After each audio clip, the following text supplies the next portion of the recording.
As a depressed 11-year-old, I was unhealthily and legitimately addicted to these books. And I'm a little ashamed to admit that I've read the entirety of the saga at least 10 times. But why? What makes this series so captivating? Emphasis on captive. This is a hostage situation. I've just completed another reread, and now I feel I understand. Why? What is it that makes these books the sensation that they were? Twilight is certainly a novel about a 17-year-old girl who falls in love with a vampire. Rather, a child whomst a vampire stalks and inevitably claims as the object of his affection. It's a simple and done-before premise, and with respect, I love these books, but it's certainly not the prose. So what makes the series so alluring? I found 3 main reasons that I'm categorizing into the fantasy, the naked psychology, and the consequences-free character. Journey with me back to 2005 in this deep dive video. We'll discuss the entirety of the plot of Twilight, the movie as a distinct work of art, the enormously problematic themes, characters, and settings, everything that makes this book, this world, Edward, so addictive, or did to me, as a deeply sad child, adolescent, and adult. The page after the dedication is Genesis 2:17. It's the warning from God to Adam about eating the forbidden fruit from the tree of knowledge of good and evil. You must obey. Do not give in to temptation, or you will surely die. I think that's a pretext for the book for a few reasons. 1, Bella as the apple, and Edward succumbing to temptation, and perhaps not dying, but merely starting his life, ending his immortality in line with her humanity. But it could also be Edward as the apple, Bella drawn to something that will certainly kill her. And yet, Bella does not suffer those consequences literally ever. This is a premise I'll more thoroughly articulate throughout the entirety of the saga. And perhaps the symbolism is that in eating the apple, Bella and Edward return to the Garden of Eden? In their immortality? I'm not sure. Of course, the tree of knowledge of good and evil, the reason that Adam is warned against it is because eating from this tree will infuse humans with their own moral discernment, and perhaps that's the true theme of the book. Is what Edward is doing wrong while he grapples with his morality and his ethics? We'll get there. Pursuing a girl whose life he could only steal, inevitably deciding that this is the right course of action because he is her protector, her guardian angel. Are we discussing the boundary between creator and creation as it relates to Carlyle, Edward, and Bella, and of course, the cursed Renesmee? Truly all this and more in the Twilight saga. I don't like red apples. Also, I love our conversations in the comment section. I kind of live for them. But if you say something that you'd like to ensure that I see so that we can continue our back and forth, our conversation, our dialogue, our sharing of thoughts on these topics, or even if you'd like to support me in this wonderful work that I'm very excited to be doing, subscribe to my Substack. I will see you there. So the book opens with a preface, Bella telling us that dying in the place of someone she loves seems like a pretty good way to go, maybe even noble. And after all, when life has offered you a dream beyond your wildest imagination, beyond your expectations, is it really reasonable to grieve when it comes to an end? And that, my friends, is the philosophy of a highly traumatized person. Like, hey, it was really good, and I got a bite of it. And perhaps that's enough. Not enough, Bella. Ask for more. And then obviously in the preface, there's a fake out because it says the hunter smiles at her in a friendly way as he saunters forward to kill her, and we have to wonder if that's Edward headed to kill Bella, because that really is, the first 300 pages of this book is really like, is he gonna kill her? There was a time when not everyone knew what this book was about and how it ended. Like I said, I read this book for the first time when I was 11 years old, and it played an enormous role in who I am today, unfortunately. I used to walk home from the bus in middle school, replay the song Decode over and over again. Many of my t-shirts, sometimes homemade, had Edward's name or Robert Pattinson's face on them, and I even had a cardboard cutout of Robert Pattinson as Edward in my room for several years, as again, not even a teenager. And, my life circumstances changed and I repressed it. And actually, the movies had a lot to do with that repression because I felt an extreme shame for loving and identifying with and being at home in Twilight. I remember seeing the movie and being so embarrassed because people were going to think that this is what the book was, and I had been very loud about my feelings. But that's not what the book was. There's truly like a few conversations in the movie that take place in the book, and all of my favorite dialogue from the book is missing from from the movies. All of my favorite scenes from the book are missing from the movies, and the movie makes a lot of embellishments, has to change a lot of things in order to fit this piece of work onto a screen. I wasn't sure what to do with these feelings because I certainly did love Kristen Stewart and Robert Pattinson individually. In fact, Kristen Stewart, I would say, was my bisexual awakening, as she was for many. I felt then, and I feel now, that the movies are an entirely different piece of work unto themselves, that I now love and appreciate for what they are. The Bella in the books is quite clearly depressed and also pretty angry. She's full of rage and is often feeling fury, as most depressed, parentified teens, do. Chapter 1. Isabella Swan, Bella, is on her way to the airport. She's moving from Phoenix, Arizona, where she's lived with her erratic, harebrained mother, to a little town called Forks, Washington, to live with her dad, Charlie. He's the chief of police. She's not excited about this. In fact, she's been dreading it. She loves the heat and the huge sky and the massive desert of Arizona, and she really, really hates the cold. But she's moving because her mom recently remarried a man named Phil, who's a minor league baseball player. And her mom, Renee, has been staying behind to care for Bella, as is her, job as a mom. But Bella can tell that it's making her mother unhappy to be away from the person she loves, so Bella sacrifices her own life in the middle of her junior year of high school to move home and spend some time with her dad. Speaking of parentified children, Bella tells us she's actually kind of worried about leaving her mom unsupervised because Bella is usually the one that makes sure the bills get paid. In fact, it's canonically accurate to say that Bella has been doing the books for her mother since she was 10 years old. Bella is the one that ensures the laundry gets done and food gets bought and cooked and whatnot. She worries what will become of her mother, but now she has Phil to take care of her. In fun fact, in the forums back in the day, back in the old internet, you weren't allowed to say negligent parent or anything like that. Bella's mom walks her to the airport gate and waves goodbye as Bella gets on the plane, and many people think Twilight took place in a world where 9/11 didn't happen because there's a lot of interesting plane conversations. In every book, there's plane rides that don't totally make sense in a post 9/11 world, and one of the main characters that's born in the last book, her birthday is literally 9/11, so something else I have to say, though, another caveat before we get into the plot of the book, is that Stephanie Meyer did not intend to publish these works. Stephanie Meyer is a Mormon mom to 2 boys, and she wrote this while doing all of the mom things that you have to do. And she maintains that Edward Cullen came to her in a dream. She had a dream about this boy and this girl in the meadow. He was a vampire and he wanted to kill her, and she woke up, but she had to know how the dream ended, and so she wrote the book Twilight. But she really intended to maybe pass it around to her family.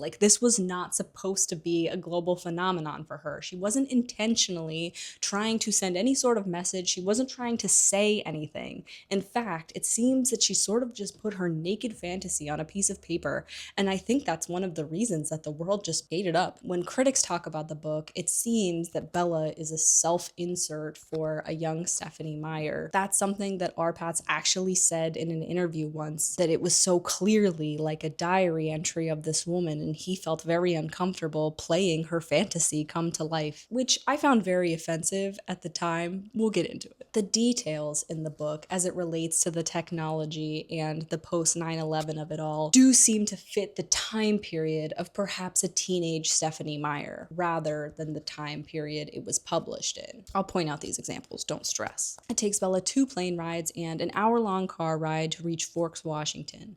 And the planes are no big deal, but it's the hour in the car with her father that she's worried about because the 2 of them don't necessarily have a relationship. She used to spend a month in Forks every summer until she put her foot down, and after that they would just vacation in California together for 2 weeks. It's just awkward. Neither Bella nor her father is particularly verbose. Charlie isn't comfortable expressing his emotions, so he casually tells her that he bought her a truck. She's like, "What year is it?" He says he bought it off a friend who bought it in 1984, he thinks. Did he buy it new? We're on page 13, but Bella can be a real dick. You don't even know him. I think it was new in the 60s or the late 50s at the earliest. Dad, I don't know anything about cars. But eventually, Bella decides not to look a gift truck in the mouth. She's truly like, "Hey, you bought me a car, and that's nice." And he's like, "Hey, don't mention it." They can't look each other in the eye because they're so uncomfortable with that much expression. He says he just wants her to be happy in Forks, but she tells us that there's virtually no shot of that happening, but she doesn't have to vocalize that because she doesn't want everyone else to suffer with her. Bella thinks that Forks is too green, something like an alien planet. They arrive at Charlie's, which is a 2-bedroom house that he bought with Renee in the early days of their marriage. Those were the only kind they had. And her and Charlie are gonna have to share a bathroom, which never comes up again. Bella loves the truck. It's enormous and a faded red, bulbous tires, and Stephanie Meyer maybe really loves cars or is a gearhead of some kind, because inside of this relatively sleepy love story, there are these really specific car facts and parts and inclusions and chases. Like, hey, it's her book. Once alone, Bella allows herself to drop the facade and just stares numbly into space. A few tears slide down her cheeks, but she's not in the mood to sob. She'll do that tonight. Something to keep in mind as we move throughout this series is I'm gonna tease, criticize, and question Bella, but you should know that at the time that I read it, I found nothing, not a single flaw in Bella's thinking, and believed her to be the blueprint of what a girl should be.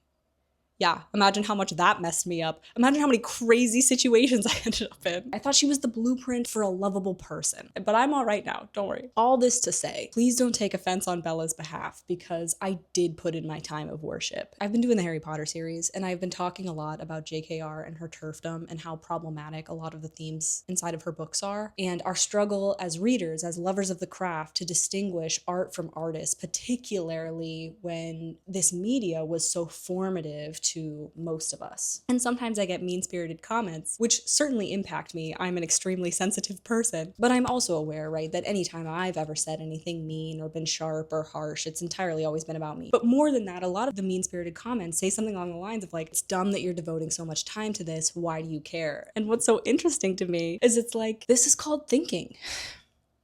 And it's my favorite thing to do, besides reading other people's thinking. And it just brings me back to gratitude, to love books and to be as enamored, so involved with the written word, and to love so much the stories that words can conjure. So all that to say, please don't feel offended for Bella. I have deep love and affection for her, and she has been protected by me for far too long. I enabled her. The first thing that we learn about Bella's appearance is that she is very, very, very white, almost translucent. The first thing we learn about Bella is that she is pale. We are gonna talk about it. She feels that this distinguished her in a really negative way in Phoenix, where the population of students were tall, toned, tanned, and fit blonde girls. She's so pale that people frequently comment on it, and famously, Catherine Hardwicke, the director of the Twilight movie, tried to populate the Cullen family with a more diverse cast of characters, which probably would have been significantly more interesting, and that's one of the places that Stephanie Meyer put her foot down. She was like, no, no, no. Because also, Stephanie Meyer famously hates research. And that shows up. It really does when she works to explain the science of her world, which the fandom affectionately calls smience. It's canonically accurate for me to tell you that when you become a vampire, all the melanin leaves your body. The venom removes all scars, tattoos, and skin pigment. Like, we're inside of the psychology of Stephanie Meyer and her white Mormon upbringing. Bella tells us she's slender, but soft somehow, clearly not an athlete. She's actually so clumsy, it's legitimately a plot point in the book. She doesn't relate well to people her age. She doesn't care about the same things. She doesn't have the same emotional responses to them. She's not like other girls. She cries all night that first night. She can't sleep for the sound of the storm that rages around the house. The next morning, Charlie wishes her good luck at school and she tells him thanks, but she thinks what a waste of breath, because good luck tends to avoid Bella. Bella seemingly has never and never intends to share her pain or suffering with anyone around her. She's never confided in anyone. She seemingly never had a friend. Her parents lack interest in her, I would say. Rather, her parents' self-interest has created this character that not only prioritizes the emotions of other people around her, but also doesn't recognize herself as a character in the story. Spends a lot of the first half of the novel wishing she could disappear. Is very embarrassed to be perceived. She's never been able to safely confide in anyone. I'm looking at you, Renee. And so she has built this attitude, probably as a defense mechanism. She believes that human relationships are burdens and she doesn't engage in them. This morning, she observes his kitchen while she kills time before school and notices that nothing has changed since her mother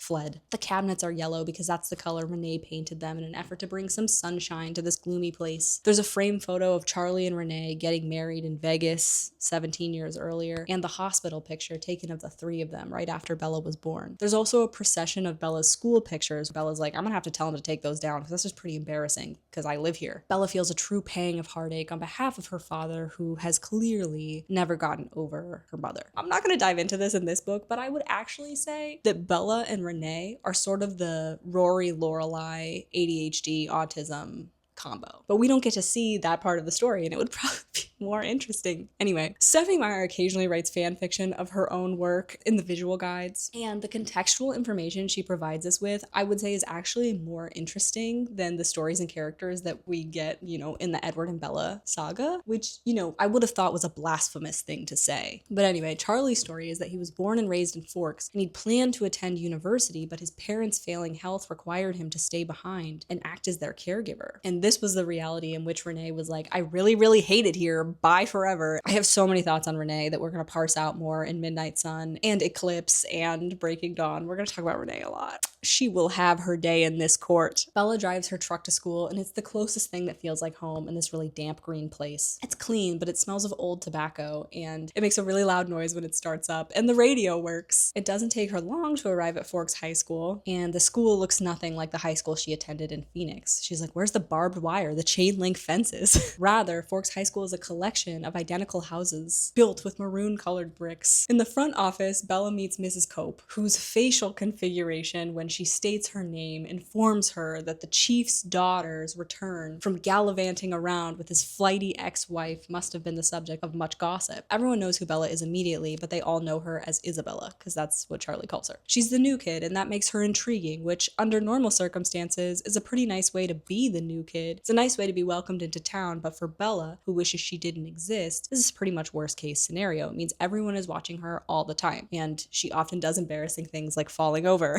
She gets her class list and instructions to have every teacher sign this form and return at the end of the day with the signed paperwork. Something you gotta know right now is that Bella can be quite judgmental. I say this as an often insecure person myself. Social anxiety often means kind of experiencing life from the outside, evaluating oneself through a series of judgments that your brain anticipates in an effort to protect you from those judgments so that you can course correct. It's a whole trauma response. It's a thing. So because Bella is always judging herself, she is often judging others as well. We tend to hold people to our own standards. So if you want to be a kind, compassionate, empathetic person, you have to hold those qualities for yourself. You have to be kind, compassionate, and empathetic towards yourself. I know. Treat others. She examines the parking lot, and she's relieved to see that her truck fits in. In Phoenix, she lived in one of the more lower-income neighborhoods that happened to be included in the Paradise Valley School District. So while her school had the resources of rich kids, Bella herself did not. It was pretty common to see a Mercedes in the parking lot or something like that. Bella notices the fanciest car in the lot is a shiny Volvo, and even it stands out. Bella memorizes the map of the school in her car so as not to out herself as a person that doesn't know where she's going, and nearly has a panic attack as she walks toward her first class. Also, another caveat, Stephanie M. has publicly said that Twilight was directly inspired by Pride and Prejudice in the way that New Moon is directly inspired by Romeo and Juliet. And Edward is supposed to be Mr. Darcy. He's not. After class, overly helpful Eric is the first person that comes up to help her, who has acne that Bella feels the need to mention to us, leads her to government, which is one building over. He asks her a series of normal and friendly questions that Bella answers in 1 or 2 words. So this is a lot different than Phoenix, huh? Very. Doesn't rain much there, does it? 3-4 times a year. It ends in him saying that she doesn't look like a person who spends a bunch of time in the sun. And Bella says, my mother is part albino. And Eric studies her face apprehensively to see if she's joking, and she's like, I guess my sense of humor will die here because no one understands sarcasm.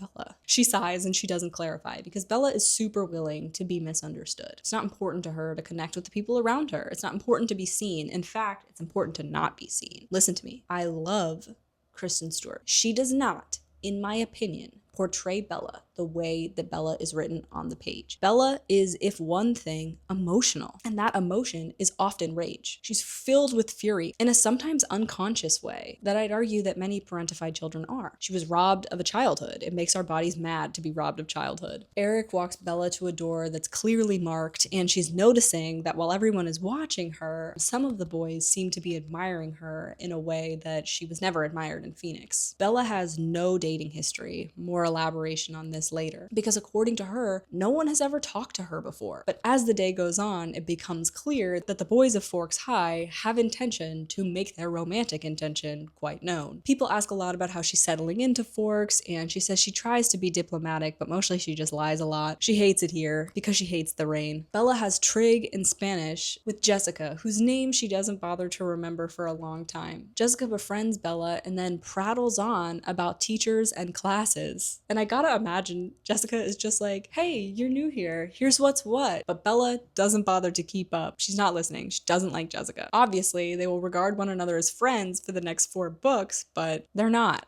She's invited to sit at Jessica's table for lunch, and she's being regarded by 7 of Jessica's friends, curious strangers, when she sees them for the first time. They're sitting in the corner of the cafeteria and they're not talking. They aren't eating. They each have a tray of food in front of them, completely untouched, and they're different from their peers in several ways. The first is they seem to have no interest in Bella, and that's really weird today. So it's safe for her to examine them the way that everyone's been examining her and she's so mad about from afar. None of them look alike, and yet they're all clearly of the same ilk. Emmett is described as being big and muscled like a weightlifter. Jasper, taller and leaner and honey blonde. The girls are described as opposites. Rosalie is statuesque. She's got a figure more commonly glimpsed on Sports Illustrated, golden hair waving gently down her back. Alice is pixie-like, deep black, cropped and spiky hair. Then she describes Edward, lanky, less bulky than his brothers, with untidy, bronze-colored hair. He looks boyish next to his brothers, who seem far too old to be in high school.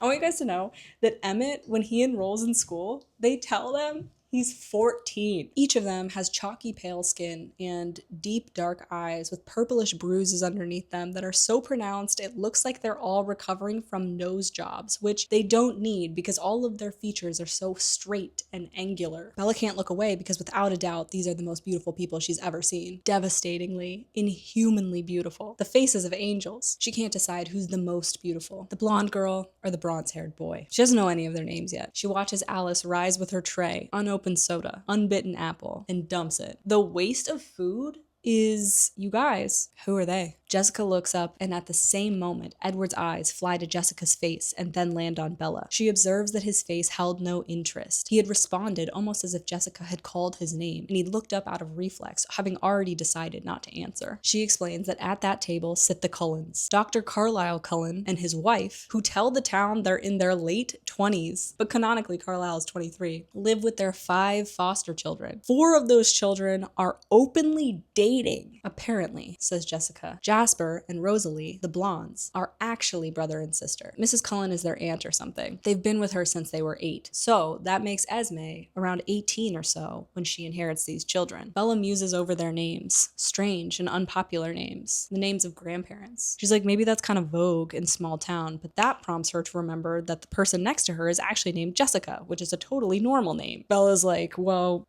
to state the obvious, they're super hot. And Jessica's like, yeah, they are. But they're all together and they live together. Bella notes that Jessica's voice holds all the shock and condemnation of a small town, but she admits that even in Phoenix, that would cause gossip. And boy, would it. Someone called DCFS. Are you kidding me? If this family lived in your town, like, this is not okay. You don't have to worry because they're not really teenagers and they're not really foster children, but my God, the Cullens just moved down here 2 years ago from Alaska. And Bella's like, oh, they're new kids, like me. And their beautiful looks clearly weren't buying them any acceptance into this community. She feels kind of bad for them, kindred outcasts. But she says that from the popular girls table. And I gotta tell you, I've been the new kid many times. My family moved every 5 years. And I gotta say, if you've been invited to sit at anyone's table on the first day of school as a new kid, you had a pretty good first day. Edward looks up again. His eyes meet hers, and she reads in them some unmet expectation, almost frustration. She asks about him, the boy with the reddish brown hair. That's Edward. He's gorgeous, of course, but don't waste your time. He doesn't date. Apparently,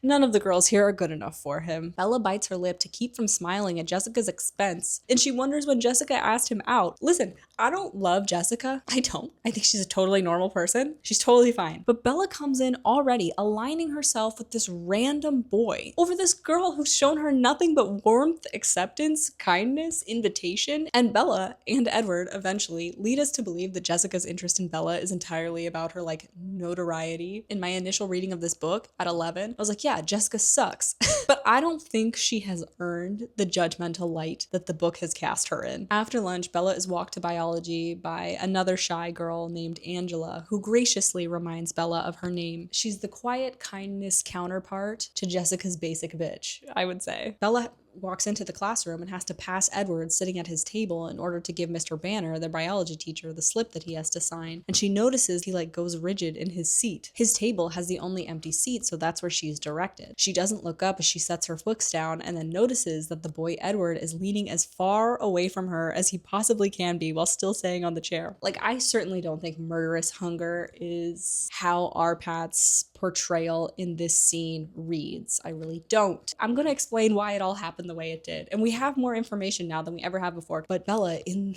the narrative really does interpret his body language as if he smelled something bad. So maybe Arpaz is doing a good job.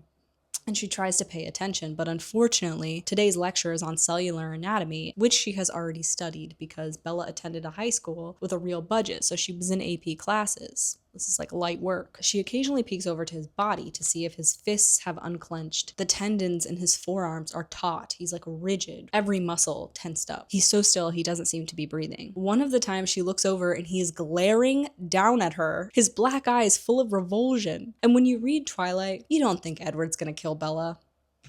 You just don't. Bella never thinks he's gonna kill her. Not really. But when you read Midnight Sun, there are some real close calls where he really does almost kill Bella. And this is really one of them. Imagine how scary that is. Like, imagine being in class and looking over at this random gorgeous boy and he's like a foot away from you and he's just glaring furiously at you. It's hard for me to do it because I'm not as hot as Edward.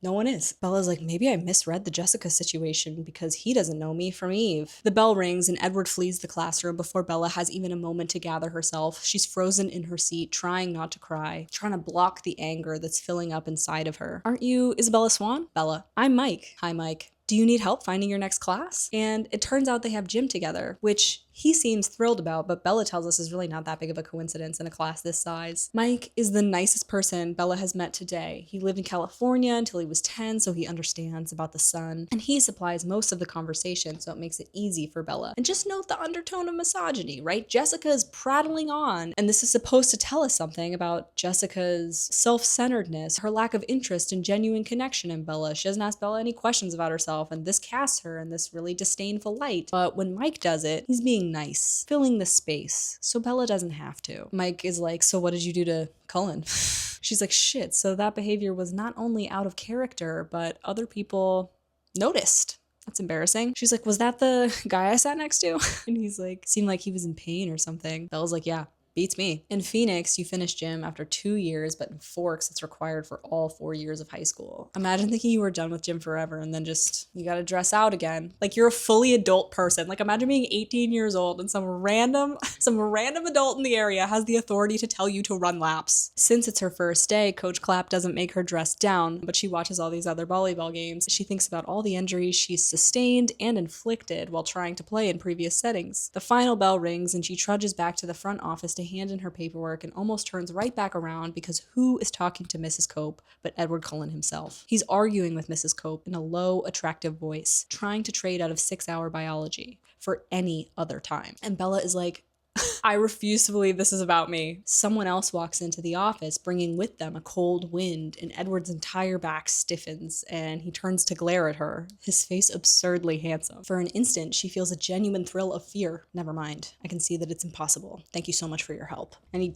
hightails it out of there. Chapter 2, open book. The next day is better. It's better because it wasn't raining, and she knew what to expect. Mike sat with her in English and walked her to her next class, with chess club Eric glaring all the way. She sits with a big group at lunch lunch that now includes Jessica, Eric, Mike, and Angela, and people look at her less. It's worse because she hasn't slept since she arrived. The rain keeps her up at night. It's worse because her trig teacher, Mr. Varner, called on her and she didn't know the answer. Which is like, come on, Mr. Varner, it's her second day of school, and why you'd ever call on a student that doesn't have their hand raised is beyond me. And like, this is a math subject. Rude. It's worse because she had to play volleyball and she did drill someone in the head the one time that she didn't cringe out of the way. And it's worse because Edward Cullen wasn't in school at all. She'd spent the night imagining what she'd say to him in confrontation, demand to know what his problem was, though she knows she'd never actually do that. She regards herself as a pretty cowardly person. When she walks into the cafeteria, she sees that the table he was at yesterday only has 4 occupants. Mike directed her and Jessica to his table. She couldn't settle in though, waiting anxiously for the moment that Edward would show up. She felt more confident by the end of lunch, while Mike, whomst had taken on the qualities of a golden retriever, you see what I mean about Bella being kind of mean, walks her to biology. He lingers by her desk and talks about this future trip to the beach that he'd like to plan. And when class starts, she's like, I may have to do something about Mike. Diplomacy would be essential in a town this small. But she's not a super tactful person, and she has no practice dealing with like the unwanted affections of boys. She tells herself over and over again that she's relieved that Edward is absent. A part of her had hoped that he would be there and he'd just be normal so that she could know that whatever had happened to cause him to act in such an aggressive way had nothing to do with her. After school today, when the blush from the volleyball incident has faded from her cheeks, she's headed to the grocery store because last night she discovered that Charlie can't cook more than a fried egg and bacon. Bella's requested to be on kitchen duty. Before school, she made a shopping list and grabbed the cash from the jar in the cupboard labeled grocery money and heads to Thriftway. From the line of cars on her way out of the parking lot, Bella observes the Cullens sliding into the shiny Volvo. She'd been so preoccupied with their faces before because they're so angelic and beautiful and gorgeous. Can't overemphasize how beautiful these folks are. She hadn't noticed their clothes at all. Understated, but clearly hint at designer brands. She thinks it's hardly fair that they should be gorgeous and wealthy, but it's like, Bella, they don't have parents. Again, it doesn't seem to be buying them any acceptance here. But then she thinks, nah, she can't imagine any door that wouldn't be opened by that beauty. The supermarket is big and feels familiar, and she can't hear the rain through the roof, so she can forget that she's in Forks. When she gets home, she unloads the groceries. She just like stuffs groceries into random cabinets. We learn in Midnight Sun, because Bella never describes it herself, that Bella is cluttered and kind of a messy person, but she's not dirty. Everything is always clean, but organization is not important to her. She starts on steak and potatoes for dinner for her dad. After that, she goes upstairs, changes into sweats, and checks her email for the first time since she got here, which I'll remind you was 2 days ago. There is a lot of description of what Bella's life is like in Forks, and I do think that's one of the draws of the book. It sort of feels like you're living inside of the story with Bella when you know that she put on sweatpants. Bella being at home, eating with Charlie, cooking in the kitchen, and the TV being on, and the rain outside. These are some of my favorite scenes. Sometimes they're the reason I reread Twilight, but you certainly don't get that in the movies, and maybe it's just that I feel really safe in Charlie's kitchen. I don't know. She has 3 emails from her mom. Her mom's emails ask about the weather and also where she put her pink blouse. Bella writes back that she was supposed to pick it up from the dry cleaners on Friday, and then she pulls out Wuthering Heights. That's what they're studying in English. And though she's read it many times, she gets lost in the moors and hurries downstairs when she hears Charlie arrive home to put the steak on. Charlie's relieved about Bella's cooking style prowess because Renee is apparently a very imaginative cook, so maybe he was worried. There's a deleted scene in the movie. I'd encourage you to watch it of Bella and Charlie at the diner discussing this, and they like reminisce about Renee's craziness, and they're both like, chocolate candles.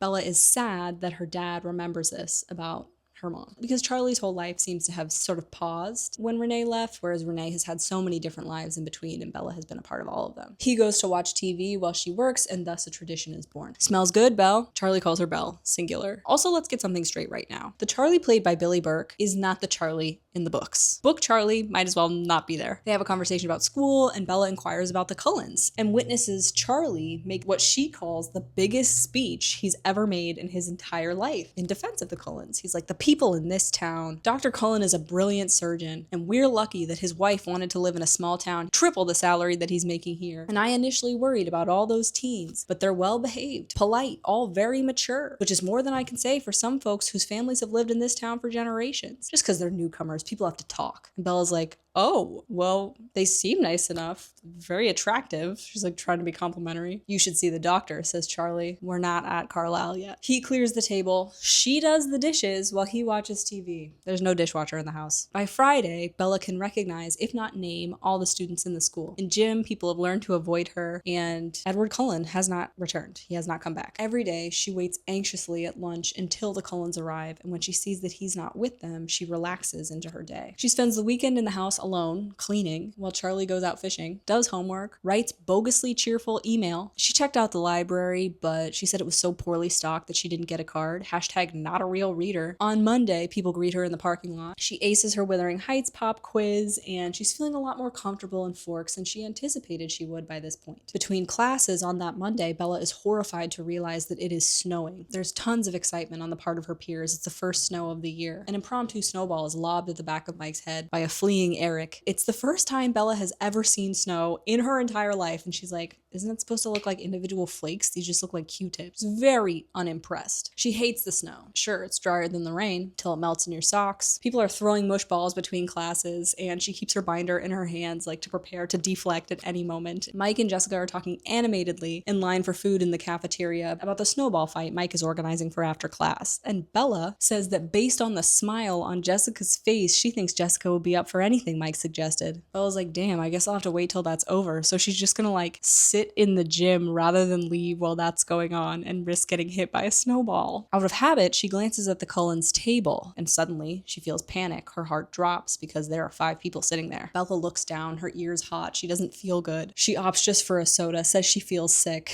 Twice throughout lunch, Mike asks Bella how she's feeling with unnecessary concern. You see what I mean? Like, Bella has a lot of disdain for people that are being nice to her. And I get it, because I also used to feel defensive and angry. But I just want to point out that Bella being shy doesn't necessarily mean that she is nice. She is nice to some people. You'll see. Bella is like, should I skip biology today? She's like, okay, I'm gonna look at the Cullens table. If he's glaring at me, I'll skip it. If not, I'll attend. She looks over and the Cullens are laughing. Emmett is shaking his snow-covered hair over at Rosalie and Alice, who are like pulling away. It looks like a scene from a movie. He's like, she notices that Edward's skin seems less pale than it was last week. Flushed even. The circles under his eyes have lightened dramatically. But there's something more. Bella, who are you staring at? Jessica intruded. Those are the words. At that precise moment, Edward looks over. Bella lets her hair cover her face. She's often hiding. She thinks, okay, well, he didn't actually look mad. Maybe even he looked a little curious. Edward Cullen is staring at you. Bella's like, does he look angry?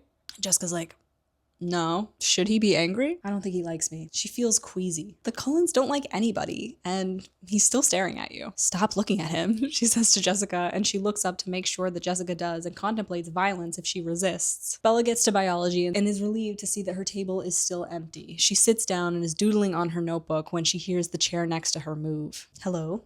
She's pretty stunned that he's talking to her. His dazzling face looks open and friendly, but his eyes are really careful. My name is Edward Cullen. I didn't get the chance to introduce myself last week. You're Bella Swan? She's spinning out. She's like, did I just make up the angry thing? Like, what the heck? How do you know my name? Oh, I think the whole town knows your name. No, she says. She persists stupidly. This is the first time Bella has elaborated on anything since she got to town. I meant, why did you call me Bella? Edward is like, do you prefer Isabella? Meanwhile, Edward's like, didn't she tell everyone to call her Bella?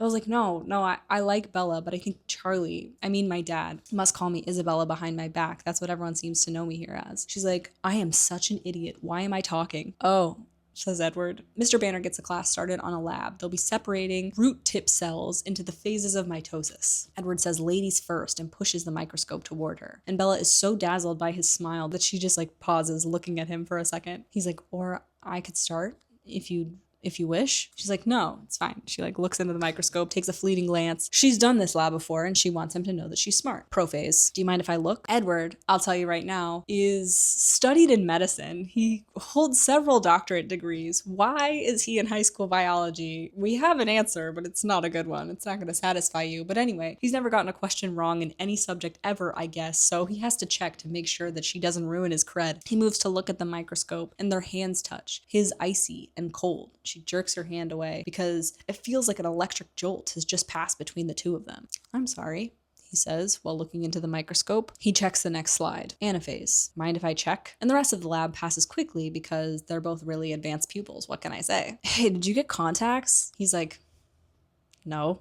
Like looks away. Oh, I thought there was something different about your eyes. In fact, she knows they're different because she's been ruminating over the image of his eyes glaring at her for an hour. Think about how long an hour is of someone just like murderously glaring at you. Someone you don't know. Anyway, but she says now his eyes are a completely different color. Last time they were black and now they're like a strange ochre, darker than butterscotch. She's like, I wonder why he would lie about getting contacts. Meanwhile, Edward's body language closes up again, his hands clenched into fists. Mr. Banner comes over and chastises Edward for not letting Isabella participate in the lab, and Edward says Bella actually did 3 of the 5, and Bella has to fess up to being in AP classes. It's too bad about the snow, isn't it? It had started raining after lunch and it melted all the snow away, ruining Mike's plans. And Bella feels like a sweeping sense of paranoia. It's almost as if he had overheard her conversation and was asking her to prove herself. Not really, says Bella. She answers honestly instead of trying to be normal like everyone else. So we identify the problem here, right? Or a problem here. Bella is usually lying to fit in, which makes it hard to form relationships based on connections if you're always lying about everything that's important to you because you think that your opinions and feelings about stuff are wrong. You don't like the cold or the wet. And the line in the movie about not liking any cold, wet thing, that is such a stretch. I hate that so much. I recognize the movie as the iconic camp classic that it is today, and I do watch it,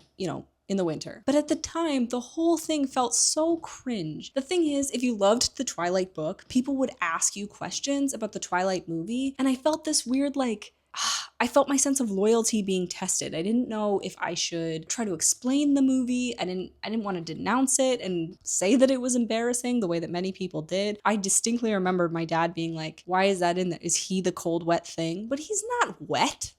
He's just cold. I don't like that line. And here's the thing. The movie might be the way that it is because Catherine Hardwicke seems to get it. In the interviews, she seems to understand the essence of the book, which not everybody would. And maybe she attempted to build this book into a movie in the least cringe way possible, and this was the only way. The blue tint and the camera on the floor. Maybe I'm cringing because the book is cringy, but I never felt that way until the movie made its many embellishments. All of my favorite scenes are missing from the movie. None of what I love about the book is in the movie. And that was a real letdown, I will say. He says Forks must be a very difficult place for you to live then. And Bella all the while is reprimanding herself for talking about her mundane life to this gorgeous peer. Why'd you come here then? And she's like, no one had asked her that. Not outright demanding. She says it's complicated. And he says, I can keep up. But he promptly fails to keep up. She explains her mother getting remarried, the minor league ball thing. Anyone I know? Probably not. He doesn't play well. And the sacrificing of her own life to unburden her mother of herself. And now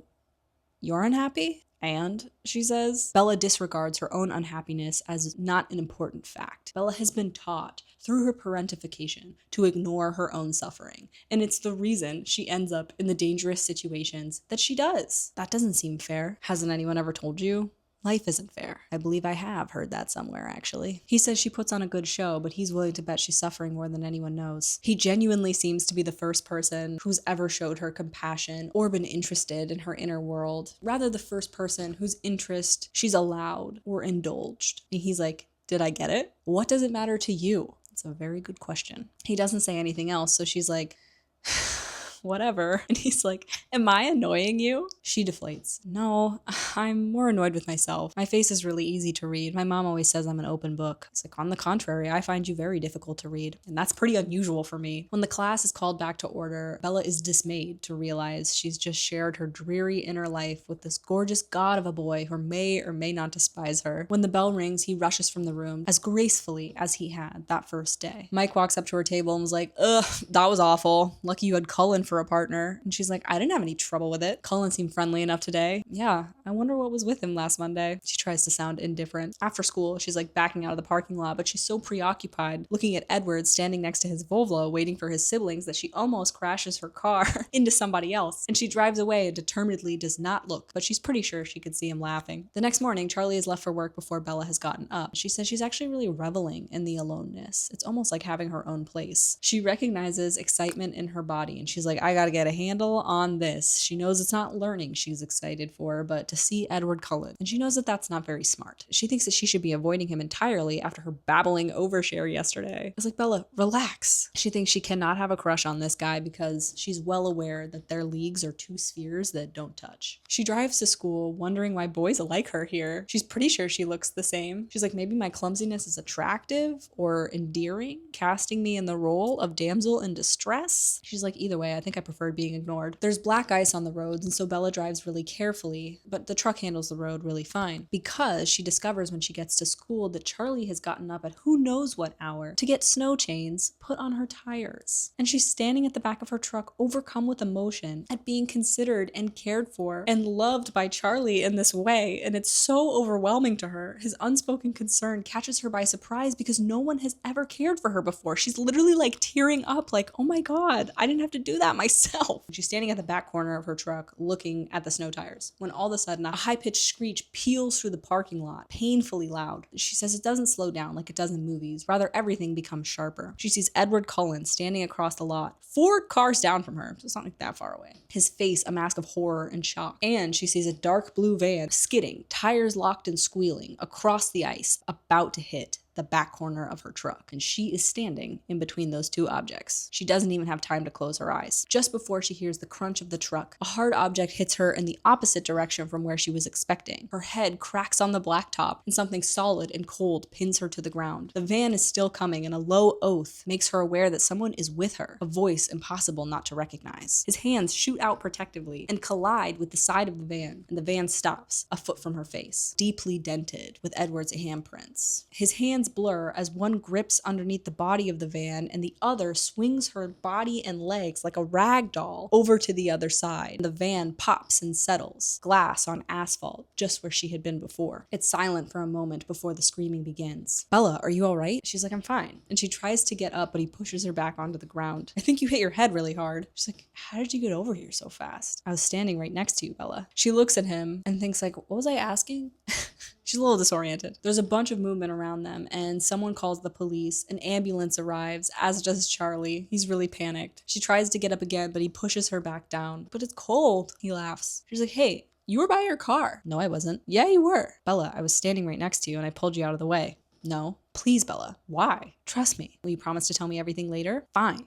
It takes 6 EMTs and 2 teachers to lift the van away enough to get a stretcher in between them, which Bella has to be strapped to because Edward tells the EMTs that she hit her head pretty hard. And they also make her wear a neck brace, which she's very embarrassed about. They load her into the ambulance with the whole school watching somberly. You know, Bella, this is the height of humiliation for her. Charlie is yelling in panic. She's like, Dad, I'm totally fine. The ambulance gets a police escort. Edward gets to ride in the front with the EMT because his dad is like in charge of the hospital. When Bella is finally alone in the hospital, she like rips the neck brace off and throws it underneath her bed. Tyler Crowley of the blue van that came skidding toward her is brought in with much stress and a flurry of activity. He's anxiously apologizing profusely. He was going too fast. He hit the ice wrong. He thought he was gonna kill her. Don't worry about it. She says, you missed me. He's like, how'd you get away so fast? Oh, Edward pulled me out of the way. Who? Edward Cullen. He was standing next to me. So Bella has just discredited herself because Edward asked her to. Keep that in mind. Another thing about Bella, she sucks at lying. She is lying to everyone around her all the time, of course, about everything she thinks and feels,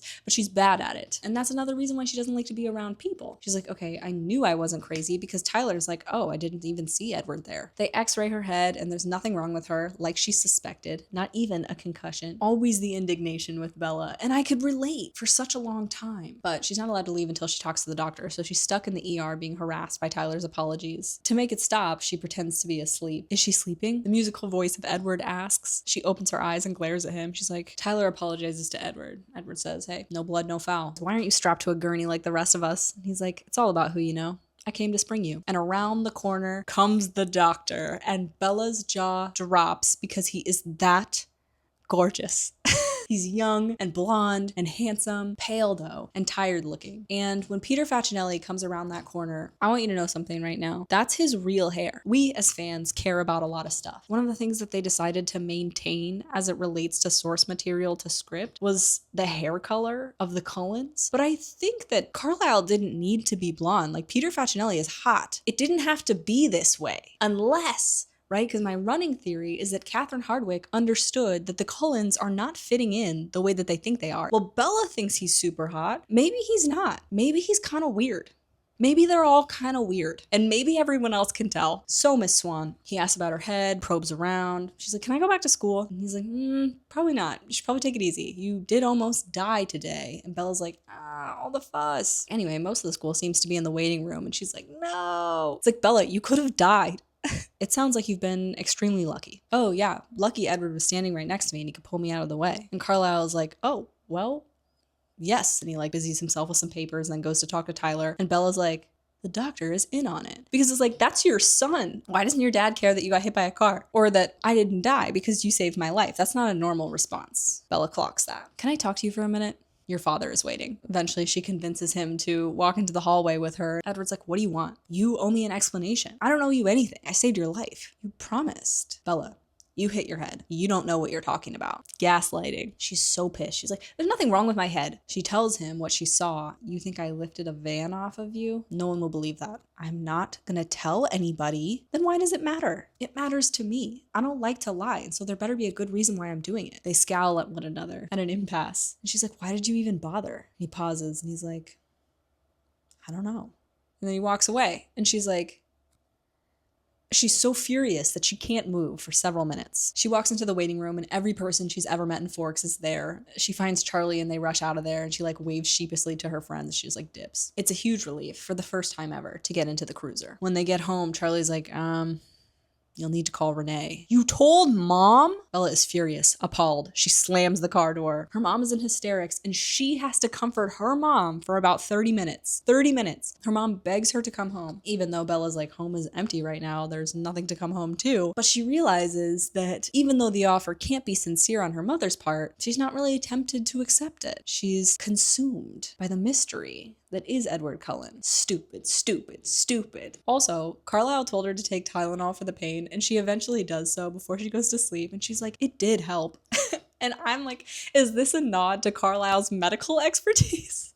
Or is it Bella's typical unwillingness to acknowledge the pain that she was in? Could be both. She dreams of Edward that night, dim light radiating from his skin as she chases him through the forest. Foreshadowing. After that, he's in her dreams every night, never within reach, always on the periphery. At school, Bella has even more attention than she did on the first day of school. And Tyler Crowley is now like competing for her affection, thinking he has to make up for the almost accidentally killing her thing. He follows her between classes and now sits at their crowded table. Follows her between classes? Tyler.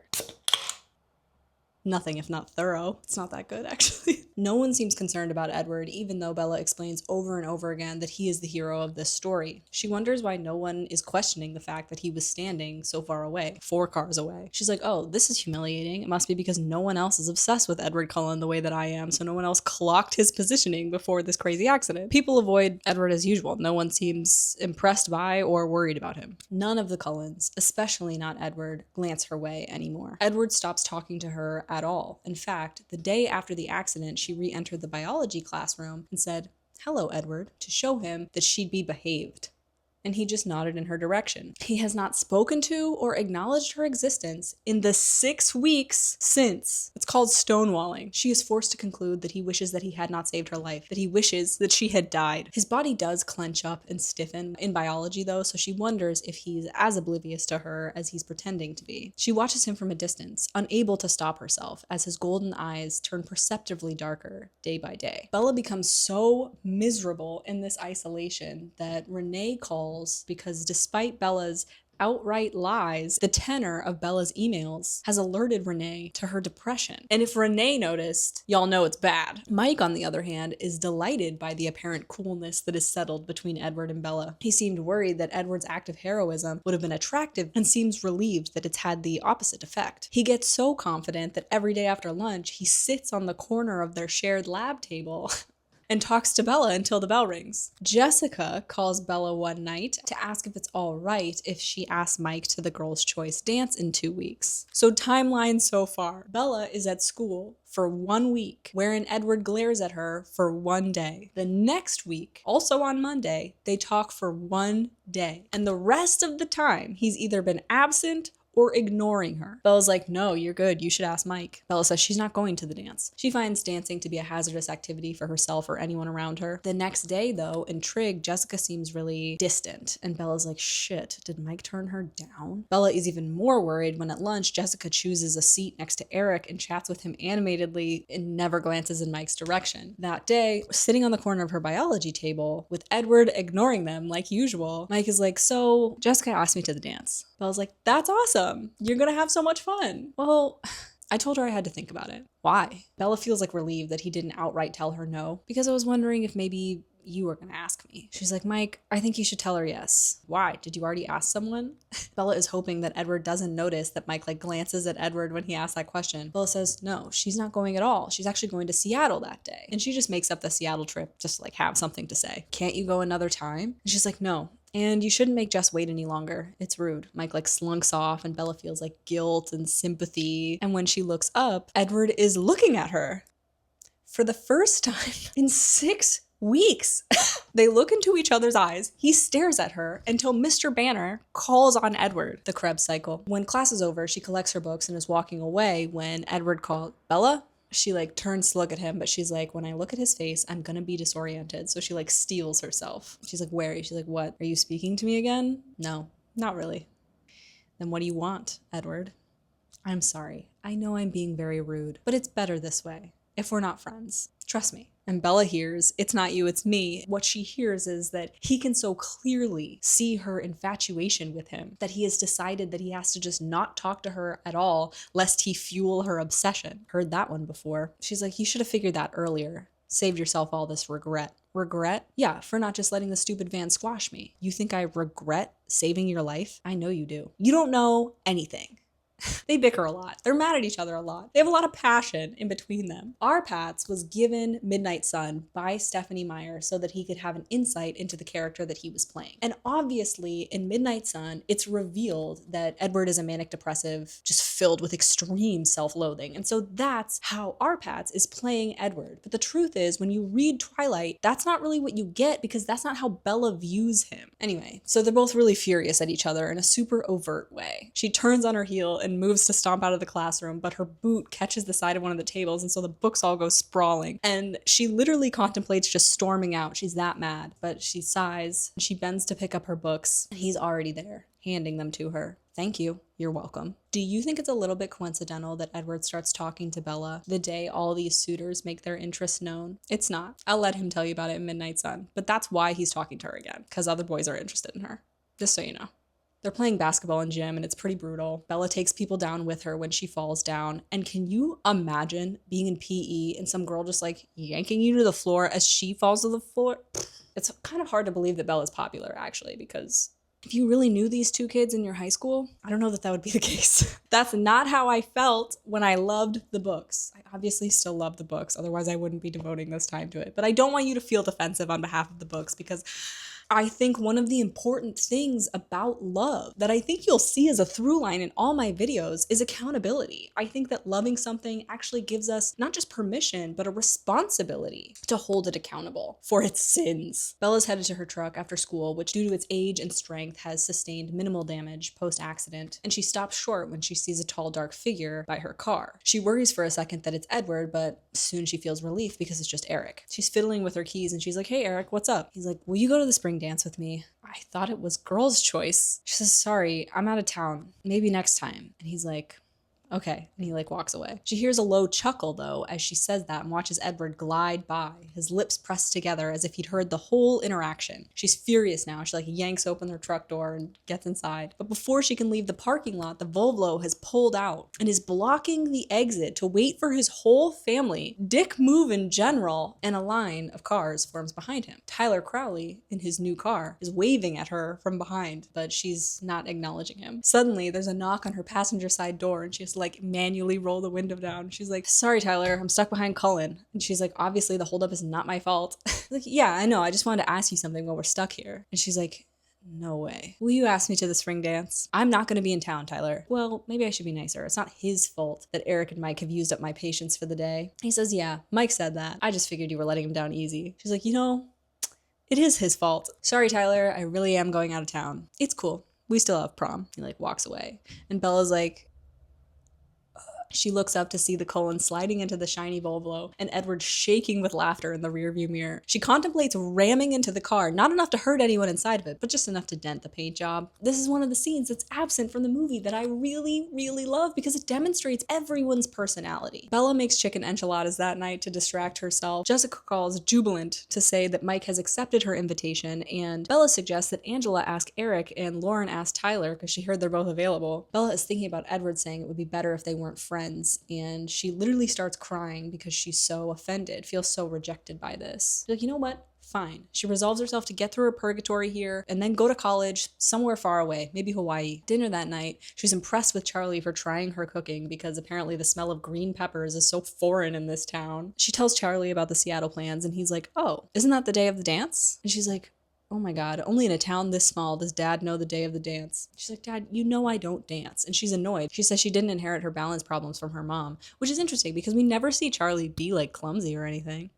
But apparently she gets it from him. That night, Edward climbs in her window after his third conversation with her. And he climbs in her window every night after that as well. And Bella even opens her window at some point in time and is like, like I'm surprised it doesn't squeak because no one's opened it for 3 years or whatever. And it doesn't squeak because Edward greased it. Edward greased her window to climb into it.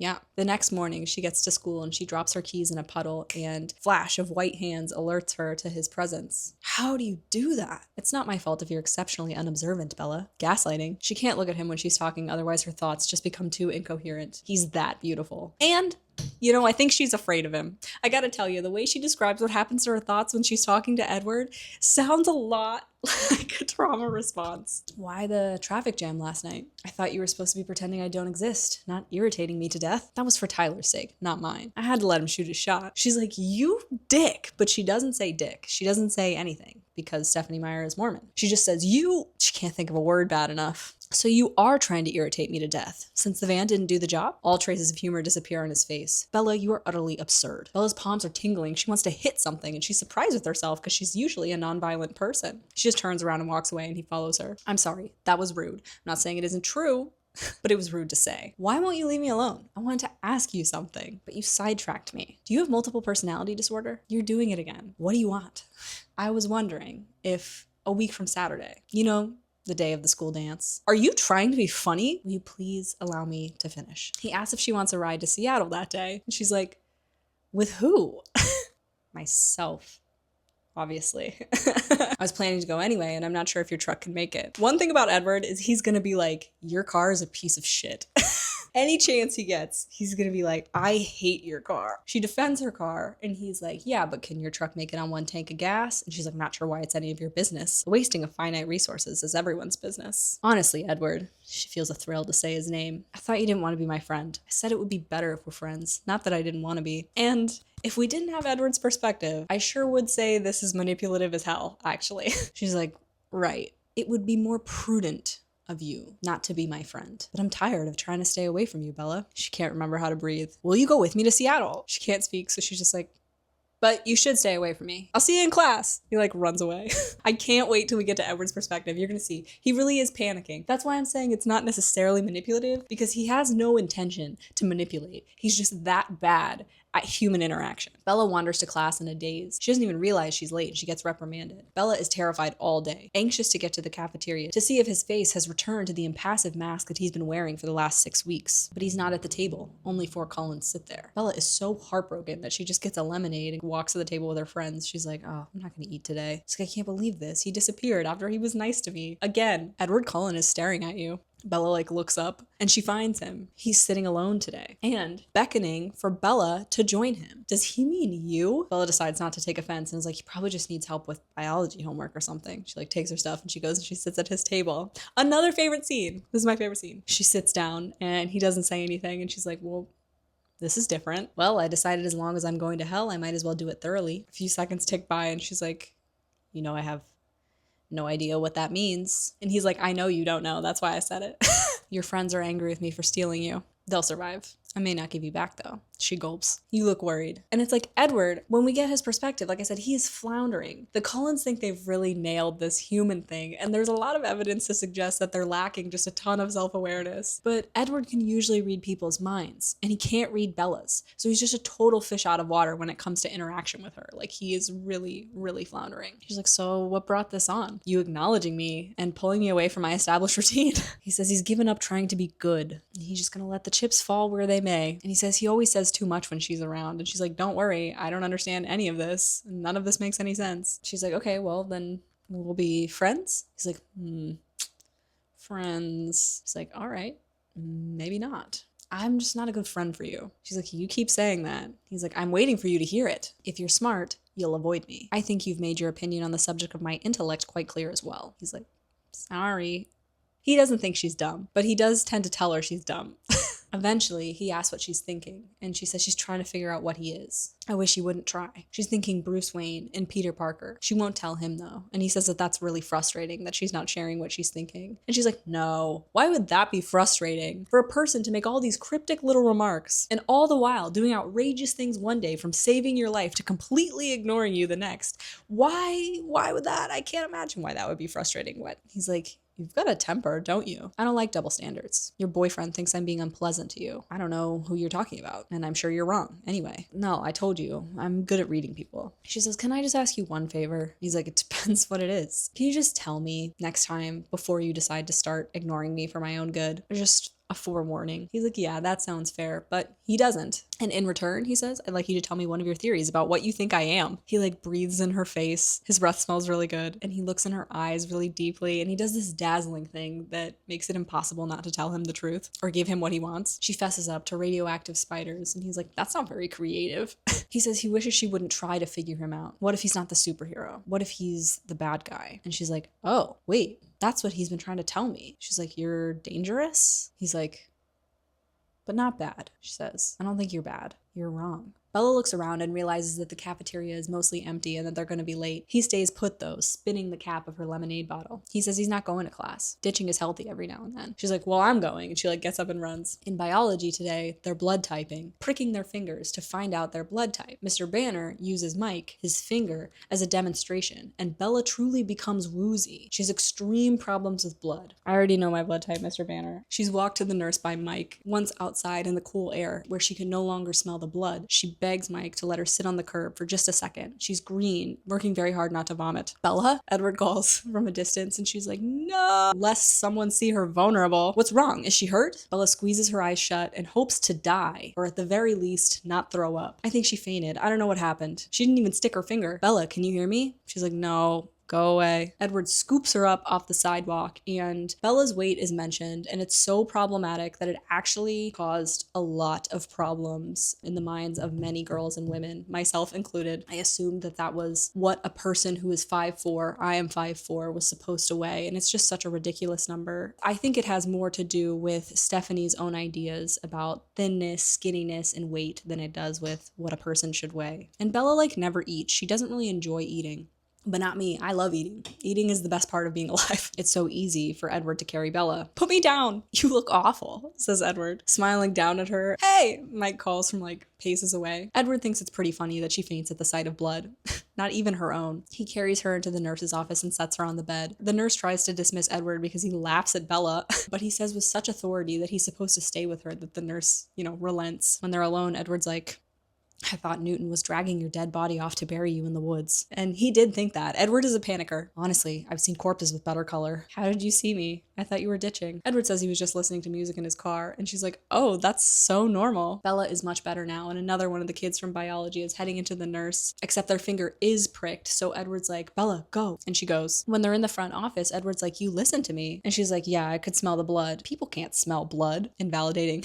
Well, I can. That's what makes me sick. It smells like rust. Mike comes through the door and is like, you seem better. She's like, just keep your finger in your pocket. It's not even bleeding anymore. Anyway, so you coming this weekend to the beach? He's looking at Bella in a way that suggests that this is not an open invitation. We're meeting at my dad's store at 10. She's like, sure. I said I'm in. He's like, fine, see you in gym. And he walks away and she's like, gym. Edward's like, I can get you out of gym. And he goes and he works his magic with Mrs. Cope. He's gonna skip his last class to make sure Bella gets home safe. They start walking to their cars. She's like, so are you coming on Saturday to the beach? And she's hopeful, but she can't picture him loading up in a car with a bunch of other teenagers. It seems like he and her peers are from 2 different worlds. Where are y'all going exactly? He's thinking about it. He would go down to La Push for a speech. I don't really think I was invited. I just invited you. Let's not you and I push poor Mike any further lest he snap. Bella is reeling. She's like, I like the way he said you and I a lot more than I should. She veers left toward her car, but he grabs her by the back of her jacket and is like, where do you think you're going?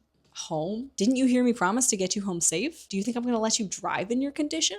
What condition? What about my truck? I'll have Alice drop it off after school. He's like towing her back toward his car now, pulling her by her jacket. When they reach the Volvo, he kind of like flings her against the passenger side door. You are so pushy. It's open. She's thinking about making a run for it. Perfectly capable of driving herself. It's raining really hard now and she never put her hood up, so she's just standing there like getting soaked by the rain, being like, I don't want help. He seems to understand what she's thinking. He's like, I'll just drag you back. And in Midnight Sun, Edward is really concerned about consent. And when you're reading Midnight Sun, it sure does feel like he gets it, but I mean, it's not exactly like she had a ton of choice here, but she wants to get in. And that's a piece of the fantasy that I think is appealing. It's kind of like the pretty woman fantasy. She wants to say yes, but she can't say no. And that gives her plausible deniability for participating in a romantic relationship while still maintaining her like good daughter, good girl status because he made her, even though she wanted to. It's very complex psychologically. We're gonna keep breaking it down. Trust. She gets in the car in a way that she believes is undignified and is prepared to give him the silent treatment, but Claire de Lune is playing over the speakers and she's like, oh my god, Claire de Lune. You know Debussy? It's one of both of their favorites. Edward asks about her mom and Bella says she looks a lot like her mom, except her mom is prettier. She's more outgoing, brave, she's irresponsible, slightly erratic. She's a very unpredictable cook. She's my best friend. She stops talking about her because it's making her depressed. How old are you, Bella? Bella's like, why? Bella's like, why does he sound so frustrated? Edward drives really fast, so they've already arrived at Bella's house. I'm 17. You don't seem 17. My mom always said I was born 35 and get more middle-aged every year. Well, someone has to be the adult. You don't seem much like a junior in high school yourself. So why did your mother marry Phil? She's like, all right. She says her mom is really young for her age. Bella doesn't get it, but her mom's crazy about him. He's like, well, do you approve? She's like, does it matter? I want her to be happy. And Edward says, I wonder if she'd extend the same courtesy to you. I think so, but she's the parent. It's different, I guess. Edward gets all moody and he's like, so no one too scary then? What do you mean by scary? Do you think I could be scary? Edward is like, probably, if you wanted to be. He asks if she's scared now. No, too quickly. And he smiles. So we're all like, yeah, Bella's afraid. It's kind of like established, unspoken. Bella's kind of scared. She asks about his family and he says he was adopted. His parents died many years ago. Carlisle and Esme have been his parents for a very long time. She says it's obvious that he loves and respects them. It's so evident in his tone. He kind of kicks her out of the car when she asks about his siblings. He's like, my siblings and Jasper and Rosalie will be mad if I leave them waiting. She's like, oh my gosh, yeah, of course. She like gets out of the car. He says, have fun at the beach. You're not going to be at school tomorrow? And he's like, no. Him and his brother, Emmett, are going hiking at Goat Rock's Wilderness, just south of Vernier. She's like, oh, have fun. He says, Bella, don't be offended or anything, but will you do something for me? You seem kind of like an accident magnet, so try not to fall in the ocean or get run over or anything, all right? She's like, I'll see what I can do. She like slams the door in his face. At school the next day, Jessica tries to debrief her friend sitting with Edward Cullen alone at the lunch table, and Bella's like, I don't really know what he wanted. He never really got to the point. And Jessica's like, okay. Even though she knows Edward won't be there, her heart sinks when she looks over at the Cullen table and he's not there. And she still hopes until he doesn't show up in biology. She overhears Lauren talking shit, being like, I don't know why Bella doesn't just sit with the Cullens from now on. And Mike's like, she's my friend. She sits with us. And Bella like walks back. She doesn't want to hear anymore. At dinner that Friday, Charlie is really excited that Bella is going to La Push with friends because he feels bad about leaving her home alone all the time. But really his habits are so established. Like, what's a man to do? Take off fishing to hang out with his only daughter? Unthinkable. Please. She asks about Goat Rock's Wilderness. She's like, some friends are going camping there. And Charlie's like, oh, you couldn't camp there. It's mostly where people hunt bears in season. When she wakes the next morning, sure enough, as Mike promised, the sun is shining. Not in the right place, too low in the sky, but it's there. She can see it. She meets her peers at Newton's Olympic Outfitters and receives dirty looks from Lauren and her friends, but Mike is delighted she's there. Bella's like, it's gonna be one of those days. He's like, all right, well, this is everyone, unless you invited somebody. And she's like, nope, hoping not to get caught in a lie, but also hoping against hope that Edward shows up. Mike promises Bella a shotgun, but 2 extra people show up, so there's not enough seats. So Bella squeezes Jessica in between her and Mike, and she says Mike could have been a little more graceful about it, but Jessica's appeased. She describes La Push Beach as breathtaking. She'd been to First Beach many times with Charlie as a kid. She describes the water as dark gray on a rocky shore, a strip of sand on the shore, but then up close, smooth stones, every shade of terracotta, sea green, lavender, blue-gray, and dull gold. Mike sets up a driftwood fire in the middle of some logs that have clearly been used for parties like there before. It burns blue because of the salt, and it's delightful. Half the group takes a walk to the tide pools, which Bella loves, but she tends to fall into a lot, which is one thing when you're with your dad. But when Lauren decides she's definitely not going on the hike, she waits for Eric and Tyler to commit to staying too before she's like, I'll come. Mike is pretty delighted that she goes on that walk. She sits on her own watching the little worlds of the tide pools, and she doesn't fall in the ocean, but in an attempt to keep up with her friends on the way back, she does fall down a lot, and so she scrapes up her palms. When they get back, their group has multiplied by some folks that currently live on the reservation, namely Jacob Black, who immediately notices Bella after Mike introduces them. He walks up to her, and she's like, oh boy, first day all over again. But he's like, hey, we know one another. You bought my dad's truck. And she's like, oh my gosh, hi, yes, of course. He's like, you'd remember my older sisters better, Rachel and Rebecca. Rachel's at Washington State on scholarship, and Rebecca married a surfer and lives in Hawaii. Bella's like, married? Wow, Rebecca wasn't much older than her. Foreshadowing. They talk about how Bella loves the truck, and Jacob talks about how he builds cars, and he's really glad to have it off his hands so that he can be working on other faster moving cars. Stephanie Meyer's brother's name is Jacob. Let me say that again. Stephanie Meyer, who wrote the book, her brother's name is Jacob. So anyway, Jacob is looking for a master cylinder for a 1986 Volkswagen Rabbit. She says she'll keep her eye out, and they have a very easy camaraderie. Lauren taunts Bella about, kind of knowing another boy, and then in an attempt to provoke Bella, she says something about the Cullens. Didn't anyone think to invite that? One of Jacob's friends, Sam, says, Dr. Carlisle Cullen's family? Yeah, do you know them? The Cullens don't come here. Bella says his tone implies a certain finality, an end to the conversation, and that there's something more, that the Cullens aren't allowed, that they're prohibited. Bella decides that she's going to try to flirt with Jacob to get him to elaborate on what his friend has just said. She's actually going to try to imitate Edward and the dazzling thing that he does, the looking up under the eyelashes thing that he does. So they go for a walk on the beach, and she's like, so you're what, 16? Actually, I just turned 15. And she's like, do you come up to Forks very often? And she asks why he said that. Jacob's like, I'm not really supposed to talk about it. And she's like, oh, I'm just curious. I won't tell anybody. And so he tells her his tribe's legends. Now, the Quileute tribe is a real tribe that actually does live in La Push, Washington. It actually exists. This is a legitimate indigenous reservation. This tribe has lived along Washington's coast for thousands of years. And Stephanie, in a heinous move, the whitest move, just appropriated them for her little vampire book. They have never received financial compensation. They do have a legitimate legend that has something to do with wolves, but resembles nothing of what Jacob talks about in this book or what we explore in the rest of the series. Nothing to do with Stephanie's made-up story, and she has not apologized. It's such a bastardization of real people done in a really offensive way, and though it's quite clear to me that Stephanie Meyer did not intend anything by this, the lack of financial compensation that they have received is truly unforgivable, on top of all the other heinous things that she is going to do to these characters and have these characters do in the next few books. It's really bad. Quileute Move to Higher Ground is an organization that you can donate to if you feel that you have benefited from this content that has actually hurt the tribe. The tribe is working to relocate their community services while preserving their history. Because of global warming, their home is threatened in a way that it hasn't been by tsunamis and earthquakes. They're in a pretty extreme danger zone. They were able to successfully move their school over the last few years because of this Move to Higher Ground campaign. So if you'd like to donate, this is a reputable organization that will mean that your money goes to the group of individuals that I would say have been taken advantage of by the entirety of this saga. This world-renowned, sensational saga that made so much money, none of it has gone to the legitimate people inside of the series. So perhaps we can, as the audience, supplement the compensation that they so obviously should have received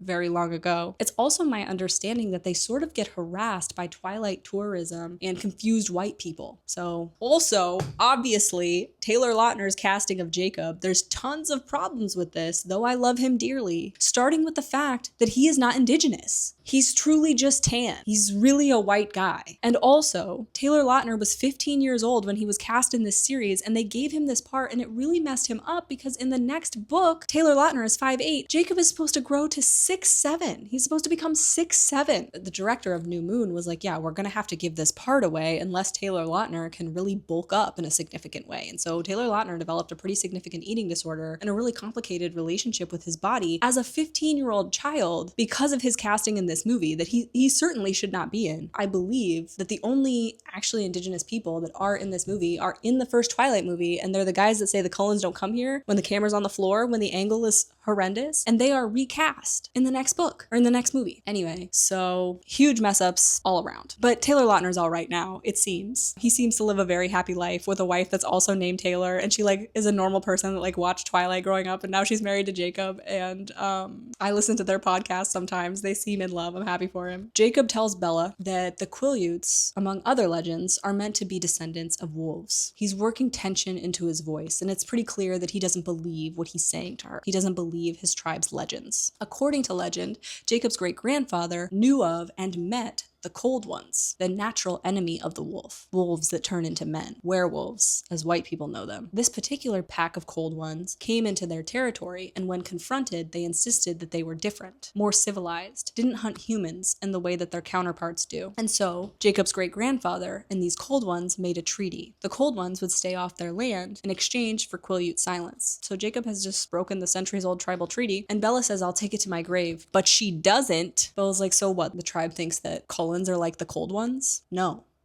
They're the same ones. There are more now, a new male and female, but the rest are the same. What are they? Blood drinkers. Your people call them vampires. He's like, pretty crazy, right? You have goosebumps. I guess I just violated the treaty. I'll take it to my grave. Mike finds them sitting on a log and he calls her over and he's like, Bella, we're leaving now. Where have you been? And Bella can even hear the possessiveness in his voice. And Jacob's like, is that your boyfriend? I was like, no, definitely not. And she's really grateful to Jacob. So she like winks at him and like kind of lays it on thick. He's like, so when I get my license, you should come and see me in Forks. We could hang out sometime. She feels really guilty for using this child, but she really does like him. Bella locks herself in her bedroom that night, apparently listening to a Linkin Park CD with her headphones on. She's using a Walkman. Jeans and her shoes are still on, and she just lays flat out on her bed, and she's doing everything she can not to think. She falls asleep and she dreams of being in the woods, of Mike calling her away, and of Jacob turning into a huge red-brown wolf with black eyes, and Edward with his skin faintly glowing. The wolf lunges for Edward, and Bella shouts no as she lurches from the dream, concerned for Edward, not for the wolf. She wakes up, still half on her bed, still with her shoes on. She says first things first. She showers and she gets comfortable because she recognizes that she's gonna have to deal with this information, that she eats a bowl of cereal and she gets to researching. She has to boot up her computer, and it takes such a long time, and the free internet that they use, it's like a whole thing. Also, I encourage you to look at the web page when the movie's playing. At the bottom of the page, it's like the different categories of vampires A to Z. It's like Egypt, Africa, Pacific Northwest. She Googles vampire and eventually finds vampires A to Z. She reads a lot, and there's only one mention of a potentially good vampire. Everything else is pretty horrific. The Strigoni Benefici. I'm not saying that right. It's an Italian vampire, said to be on the side of goodness. She's annoyed with herself for even looking it up. She's seen him out in the daytime, so obviously that myth can't be real, but he is super cold and very strong, and he doesn't eat anything, and he seems to know what other people are thinking, and he's very fast. She decides she can't be in the house any longer, so she pulls on her boots. She goes for a walk outside of Charlie's house. Across from Charlie's house are the woods. She gets on the path and she walks up it. When she walks off her anger at herself and her embarrassment for even believing that this could be real, she settles herself on a damp, mossy, fallen tree. The forest is so dense that even though she just steps off the path, someone could pass by and not know that she's there. She forces herself to focus on the vital questions. Could she decide that what Jacob had said was true? Her brain responds with a resounding no, rejection of the information. But, she thinks, he speaks in that turn-of-the-century cadence. And he did skip blood typing day. He didn't say no to the beach until he knew where we were going. Could the Cullens be vampires? She's like, well, there's something. Whether it's superheroes or Jacob's Cold Ones, he's not human. Next question. If Edward is a vampire, what should I do? The first option was to take his advice and resume their no-talking facade. Tell him to leave her alone and mean it this time. When she thinks of this, she is gripped by a sudden agony and despair of losing him in her life. So the next option, do nothing different. She can't believe that he's sinister. Otherwise, why did he save her from the van? She thinks maybe it wasn't about me. Maybe it was just reflex. But even if it was just reflex, if his reflexes are to save someone's life, he can't be bad. And she says, even knowing what she knows, even having researched what she has, she wants nothing more than to be sitting with him now. So she makes her decision. She's gonna do nothing. She goes back into her house and has a normal Sunday. She works on her Macbeth essay. Bella hates decision making, but once a decision is done, she finds it very easy to stick with it. And on Monday, excitement is thrumming through her veins. She wants to compare Jacob's story with the boy in front of her. Moreover, it's sunny today, which is her favorite type of day. She loves the sun. Her dad picks up on her mood over breakfast and he smiles at her. And she says that when he smiles, she can see the version of him that ran off with Renee when he was just 2 years older than she is now. Can you see her preparing us for it? Can you hear it, right? She's like, hey, that might happen. Bella gets to school early and sits at one of the picnic tables, doodling pairs of eyes in the sun. She scrubs them out with an eraser when she realizes what she's drawn. Mike comes over and he's like, hey, I never noticed there's red in your hair, only in the sun. He takes a strand of her hair and tucks it behind her ear, and she's cringing away. They talk about the Macbeth essay, and Bella says she wrote hers on whether Shakespeare's treatment of women is misogynistic.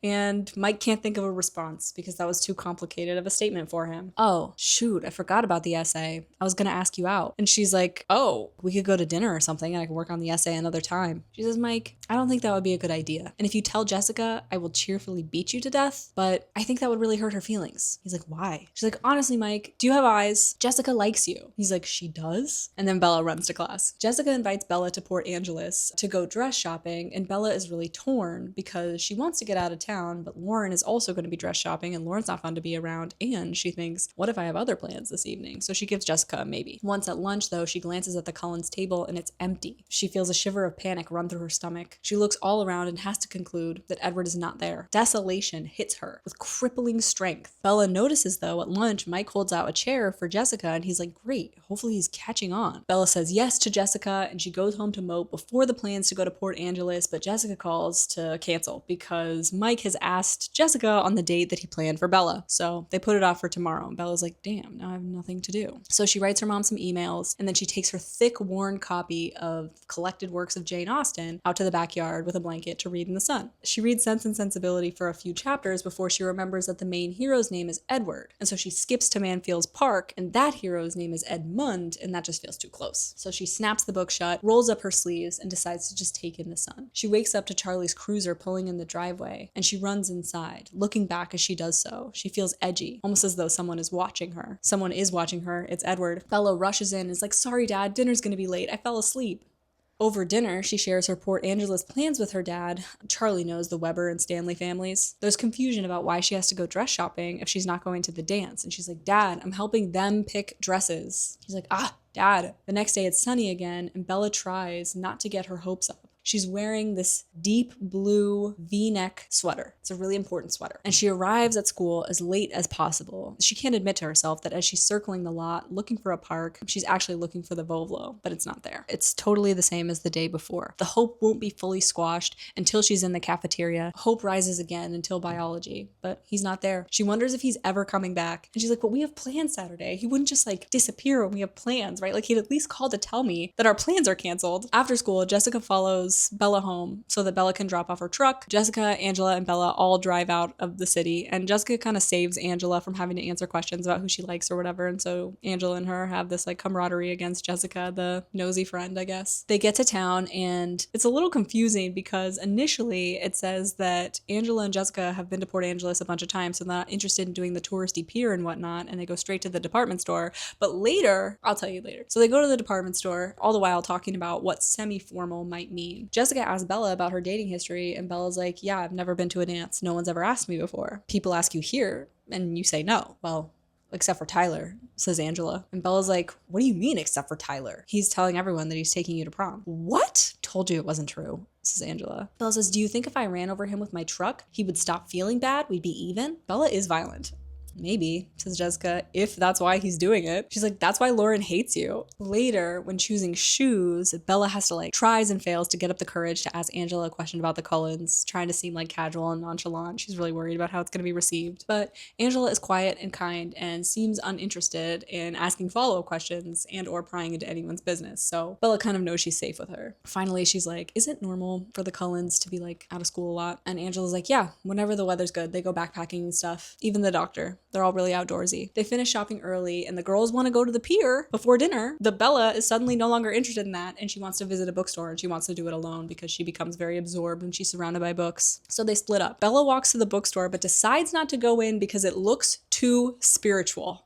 Can you even believe it? She's like, I draw the line at crystals. Meanwhile, dating a vampire. Bella is so preoccupied with thoughts of the Cullens that she doesn't realize for a long time that she's been going in the wrong direction. She's pretty lost. And this is before GPS, so she's kind of SOL. You know what I mean? As she's walking, a group of 4 rowdy guys that don't seem much older than her pass her on the street and she kind of like cringes farthest into the sidewalk that she can so that they can pass. Hey there. Hello. She mumbles reflexively and then keeps walking faster. Hey, wait! They yell as she gets to the corner, but she turns the corner with relief. She keeps walking and walking, and eventually it becomes clear that she's not going in the direction of the boardwalk. It's way more residential. The sky is darkening around her, and there's like a bunch of abandoned warehouses and stuff. She looks back and she realizes that 2 of the guys that she'd passed are now behind her, and they are both staring at her. They have been following silently. That is so scary. She keeps walking and she thinks about dropping her purse, hoping that that's why they're following her, but she knows that that may not stop them. She's walking and it feels like the area is maybe becoming safer. She's wondering if she should just jump in front of the very occasional car that drives by, but she worries it'll be melodramatic. Always jump out in front of the car. My ask of you is that you always jump out of the car. Always be rude or dramatic or whatever you're afraid of being if you feel unsafe. Even if you're wrong, cost-benefit analysis. Be willing to be melodramatic to be safe, please. Anyway, she turns a corner thinking she's safe when she runs into the other 2 guys. She wasn't being followed. She was being herded. She sucks in air for a scream, but her throat feels dry. The men are closing in on her now, booming voices all around her. Stay away from me, she says.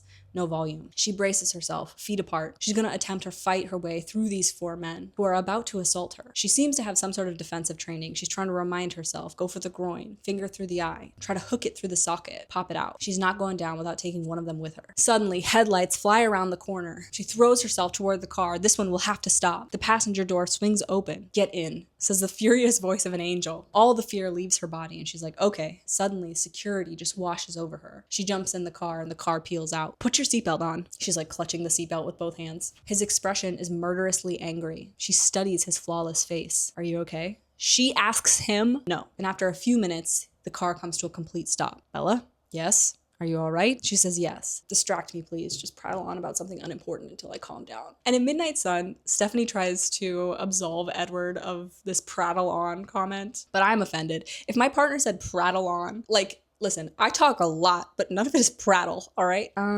Well, I'm gonna run over Tyler Crowley before school tomorrow. Why? He's telling everyone he's taking me to prom. He's like trying to make up for killing me last, well, you remember. I heard about that. You heard about that? Bella asks him what's wrong. Sometimes I have a problem with my temper, Bella. And if you took all the vampire out of this, Edward is still a predator. In fact, he's a worse boyfriend. But it wouldn't be helpful for me to turn around and hunt down those, well, that's what I'm telling myself, at least. Oh, she clocks the time and she's like, hey, actually, I have dinner plans. He starts the engine and he drives her to the place where she was going to eat dinner with her friends. And she's like, how did you know? But then she's like, never mind. The restaurant is called La Bella Italia. And it's like, Stephanie, you can make up a different name for a restaurant. He steps out of the car and she's like, what are you doing? He's like, I'm taking you to dinner. She sees Jessica and Angela like walking toward her car. Go stop your friends before I have to track them down too. I don't think I could restrain myself if we ran into your other friends again. And I am so offended by that phrasing, your other friends again. Like, it's such a cavalier, like, to me, to say your other friends again really is victim blaming. I know that that's a silly thing maybe to get upset about, but I'm so offended by that phrasing. Jessica and Andrew are like, where have you been? Bella says she got lost and she lost track of time and then she ran into Edward. He's like, do you mind if I join you for dinner? And Jessica's like, sure. And Angela's like, actually, Bella, we already ate. Which, like, bad friends. Your friend just like disappeared and you're like, I guess we'll just have to eat. Edward's like, I can drive Bella home. That way you guys don't have to wait. And Jessica examines Bella's face to make sure that that's what Bella wants. And Bella's like, yeah, leave me alone with him. Which is like, good friend. The host at the restaurant greets Edward a little too warmly for Bella's liking. She tries to lead them to a table in the middle of the room. It's like family sized, but Edward slips her some money and is like, perhaps somewhere a little more private. Bella's like, you really shouldn't do that. Do what? Dazzle people. It's not fair. She's probably hyperventilating in the kitchen right now. He's like, dazzle people. She's like, come on, you know. Do I dazzle you? Frequently. The server gives Edward the same treatment as the host, rarely looking at Bella. They get Cokes and Bella orders the mushroom ravioli because it's the first thing she sees on the menu and she feels like bad about taking up the waitress's time. All the while, Edward's just looking at her. He's like, I'm waiting for you to go into shock. She's like, that's probably not gonna happen. I'm very good at repressing unpleasant things. It's like, Bella, what are you repressing? Bella shivers and Edward's like, are you cold? She's like, it's just the Coke. And he scolds her for not having a jacket. And she's like, I left it in Jessica's car. He shrugs out of his jacket, which Edward is wearing a light beige leather jacket and an ivory turtleneck sweater. Alice keeps them all in very high fashion, I guess. But there's a fan theory that actually Alice is horrible at fashion expression. Because why is this man all in beige? He's just a pale, tall whiteness. And that's what does it for Stephanie. She puts the jacket on, and even though it's cold, it smells amazing. I could not overemphasize how good Edward smells. That color blue looks lovely with your skin. She flushes. He's like, a normal person would be in shock. She's like, I feel very safe with you. This displeases him. His alabaster brow furrowed. And that used to be like a stim of mine. Anytime I was writing, alabaster tends to show up. I don't know. I was really impressed by that word, I guess. I used to be desperately in love with Edward Cullen. I thought I was over it, but this is like sucking me back in. This is more complicated than I planned. Please know that I know I'm not doing Edward any justice. It's not good whenever anyone tries to say Edward's things or do Edward's things because no one is Edward except Edward. So I'm just trying to communicate to you my favorite parts of the things, but please don't think that I'm like nailing Edward right now. Bella says he's usually in a better mood when his eyes are light. She's got a theory about that. Men tend to be crabbier when they're hungry, so she's deduced that when his eyes are light, he must be fed. He agrees to answer some questions. She's like, okay, why are you in Port Angeles? He's like, next. She's like, that's definitely the easiest question. No, can't answer that one. She's like, fine. She eats a bite of ravioli. Let's say, hypothetically, someone could know what people are thinking. Read minds, you know, with a few exceptions. With just one exception, he says, hypothetically. And she's like thrilled that he's playing along. It's the first time he submitted. How does that work? What are the limitations? How would someone find someone else at exactly the right time? Hypothetically? I'm getting you a lot of dialogue just to contrast what we see in the movie, which is like, it's always a montage when they're talking, but I want you to know that they do talk. You hear them kind of like play together in the dialogue. Let's call him Joe, says Bella. Sure. If Joe had been paying attention, the timing wouldn't have needed to be quite so exact. Only you could get in trouble in a town this small. We were speaking in hypotheticals, she says. Their eyes lock, and she can tell that he's trying to decide whether or not to trust her. I was wrong. You're much more observant than I gave you credit for. I thought you were always right. I used to be. You're not a magnet for accidents. You're a magnet for trouble. If there's anything dangerous within a 5-mile radius, it will invariably find you. And you put yourself in that category? Unequivocally. She stretches her hand across the table to like trace the back of his palm with her fingertips, and afterwards she's like, thank you. That's twice now. And he's like, let's not try for 3. And she's like, okay. I followed you to Port Angeles. I've never tried to keep a specific person alive before, and it's a lot more complicated than I thought it would be. She's like, maybe my number was up with the van, and you're just fighting fate. And he says, your number was up when I met you. You remember? Yes. You eat, I'll talk. He says once he's heard someone's voice, he can identify them more easily across greater distances. So he was keeping tabs on Jessica. And at first he hadn't noticed that Bella had left. But then when he went to the bookstore, he could tell that she hadn't gone in. He followed her scent. He was driving in circles, anxiously listening for anyone to clock Bella in their mind when he heard what those men were thinking. He says you can't understand how hard it was to take you and leave them alive. They leave the restaurant. No change. Edward walks with his hand like kind of like almost touching the small of Bella's back, and Bella sighs and she thinks about how Jessica was talking about how her and Mike might be almost to the first kiss stage, and she's like, I wish it could be like that with us. In the car, Edward tells her that yes, he can read minds. Usually it's just a hum of noise, but once he's distinguished a person's voice, if he knows them or can concentrate, it's easier. He says most of the time he tries to tune everyone out though, because it's easier to seem normal when you're not answering someone's thoughts instead of their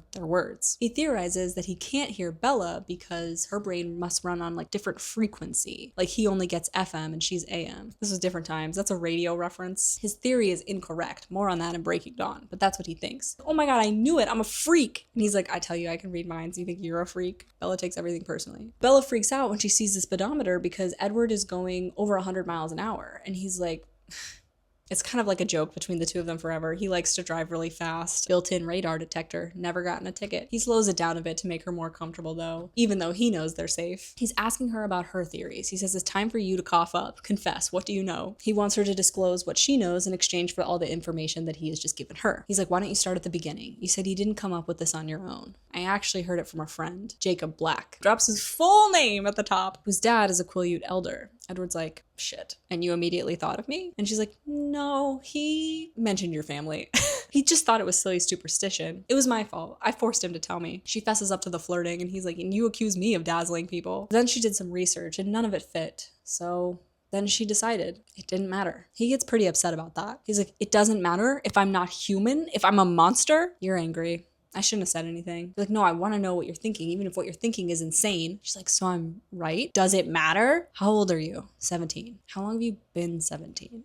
A while. Burned in the sun? Myth. Sleeping in coffins? Myth. He can't sleep. Vampires don't sleep at all. They're awake forever.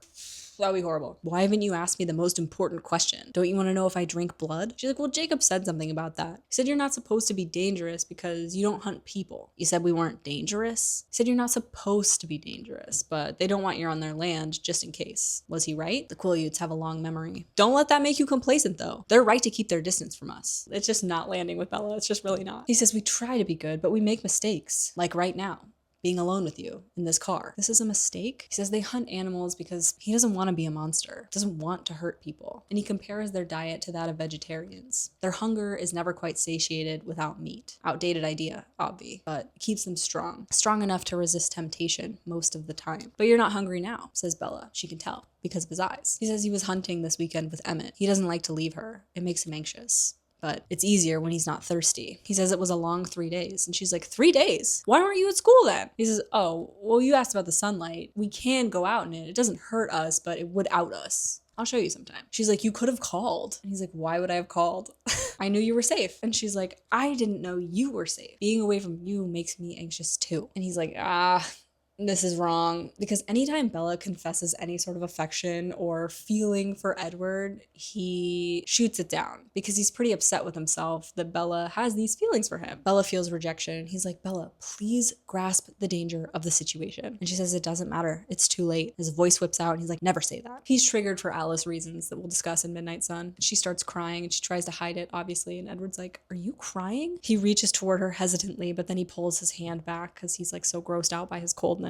They get to her house and she gets out of the car, and before letting go of the handle, she's like, do you promise to be at school tomorrow? And he's like, yeah, I have a paper due too, you know? And she's like, aren't you 1,000 years old? He makes her promise something in return, not to go into the woods alone, because he's not always the most dangerous thing out there. She's like, that's a promise I can keep. Before she fully leaves, he like breathes into her face and he's like, sleep well. It smells so good. She's temporarily intoxicated. She's home early because of his crazy driving. And when she walks in the door, she's like, hey dad, I have to call Jessica. And he's like, didn't she just drop you off right now? Like maybe you should wait for her to get home. Jessica calls, good friend, to make sure Bella's alive. She's like, how'd you get back so fast? Bella's like, I'll tell you tomorrow. Can you bring my jacket? Bella goes upstairs, takes a shower, and comes to 3 conclusions about which she's absolutely positive. First, Edward was a vampire. Second, there was a part of him, and I didn't know how potent. It says potent in the book. It says dominant on the back of the book. I didn't know how potent that part may be that thirsted for my blood. And third, I was unconditionally and irrevocably in love with him. I can do that from memory. Think about all the other important things that could have been taken up that brain space, but that's what I have. The book will be over in like 5 days, by the way. The next morning, he picks her up. He brought his beige leather jacket to keep her warm. It's not going to do anything. It's raining outside. What, no 20 questions today, he says? It's like, Edward, you are not handling this well, bud. I wish I could talk to him.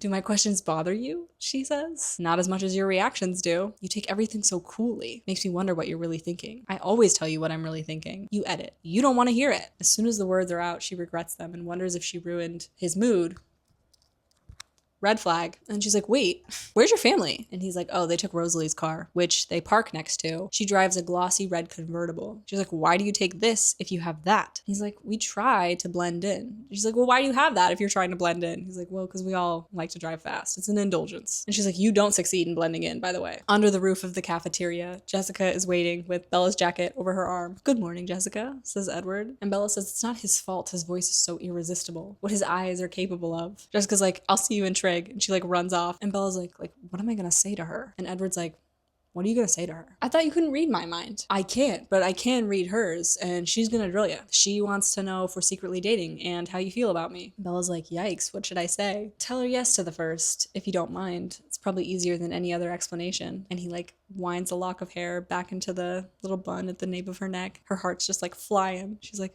I don't mind. As for her other question, I'll be listening for that answer myself. I'll see you at lunch. And a bunch of people look, because like most people have never heard Edward talk before. And okay, so once Edward decides that he's gonna know Bella, he sort of starts to come into himself and drop a lot of his anger and pretense. So there's this story, right, that Arpats had access to Edward's misery, and he played him that way. And Kristen Stewart also really recently, like a week ago, came out and said that her and Arpats in their youth decided to play the parts extremely seriously in an effort to like legitimize the franchise, right? Like they were like, we're serious actors and we're gonna do it seriously. And that's part of why it became the camp classic it did, but that's also why we never see Edward lighten up the way that we do in the book. Like he really comes into himself these next 4 days. He loosens up a bit in a way that makes his family willing to do anything to keep Bella alive because they recognize her as the catalyst for Edward's joy and like lightness. Funny story. So Arpats, being super serious, very serious actor, a real thespian, they would give Arpats the book with like every time Edward smiled highlighted, and he'd give it back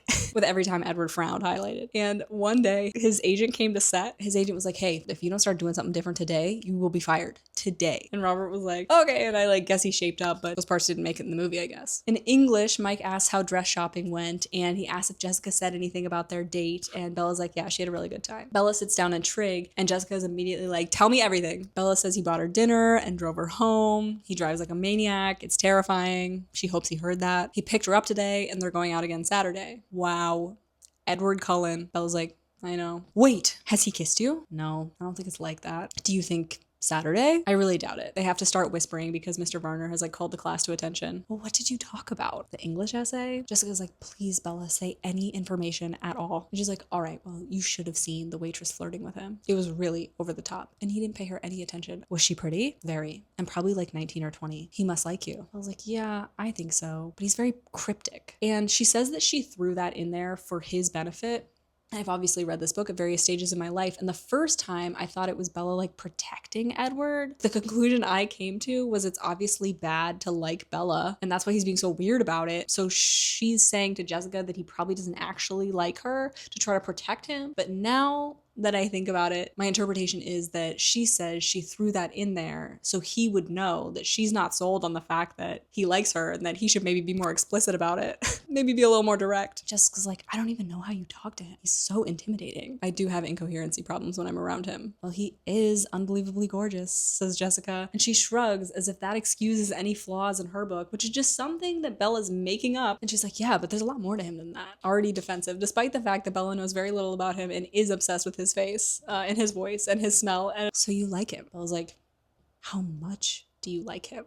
Too much. More than he likes me. And then Mr. Varner calls on Jessica for an answer. And then after class, Bella goes on offense. Mike asked if you said anything about your date on Monday. Tell me everything he said and everything you said, exact words. Jessica is in a different book. Edward is waiting outside the Spanish door, looking like a Greek god. Hello. His voice is irritated and amused at the same time. He leads her to the cafeteria and he loads up a tray with food, all the while just like looking at Bella. She says that with each glance, the irritation part seems to be winning out over the amusement. And Bella is like nervously fidgeting. She's like, oh no. Am I in trouble? Not good. She's like, I don't want all that food. And he's like, half is for me. Be cool, Bella. And they sit at their table and she picks up an apple and she spins it in her hands. What would you do if someone dared you to eat food? He picks up a piece of pizza and he eats it to prove he can. In Midnight Sun, he tells us that he's gonna have to cough it up later because his body won't digest it. Gross. He says Jessica's analyzing everything you're doing. She'll break it down for you later. Speaking of, waitress was pretty. Was she? You really didn't notice? Something you said to Jessica. Well, It bothers me. Well, I'm not surprised. You know what they say about eavesdroppers. I warned you that I would be listening. It's like, Edward, you're terrifying. I warned you that you didn't want to know. It's like, I do want to know what you're thinking. I just wish you wouldn't be thinking some things. That's quite the distinction. Do you truly believe you care more for me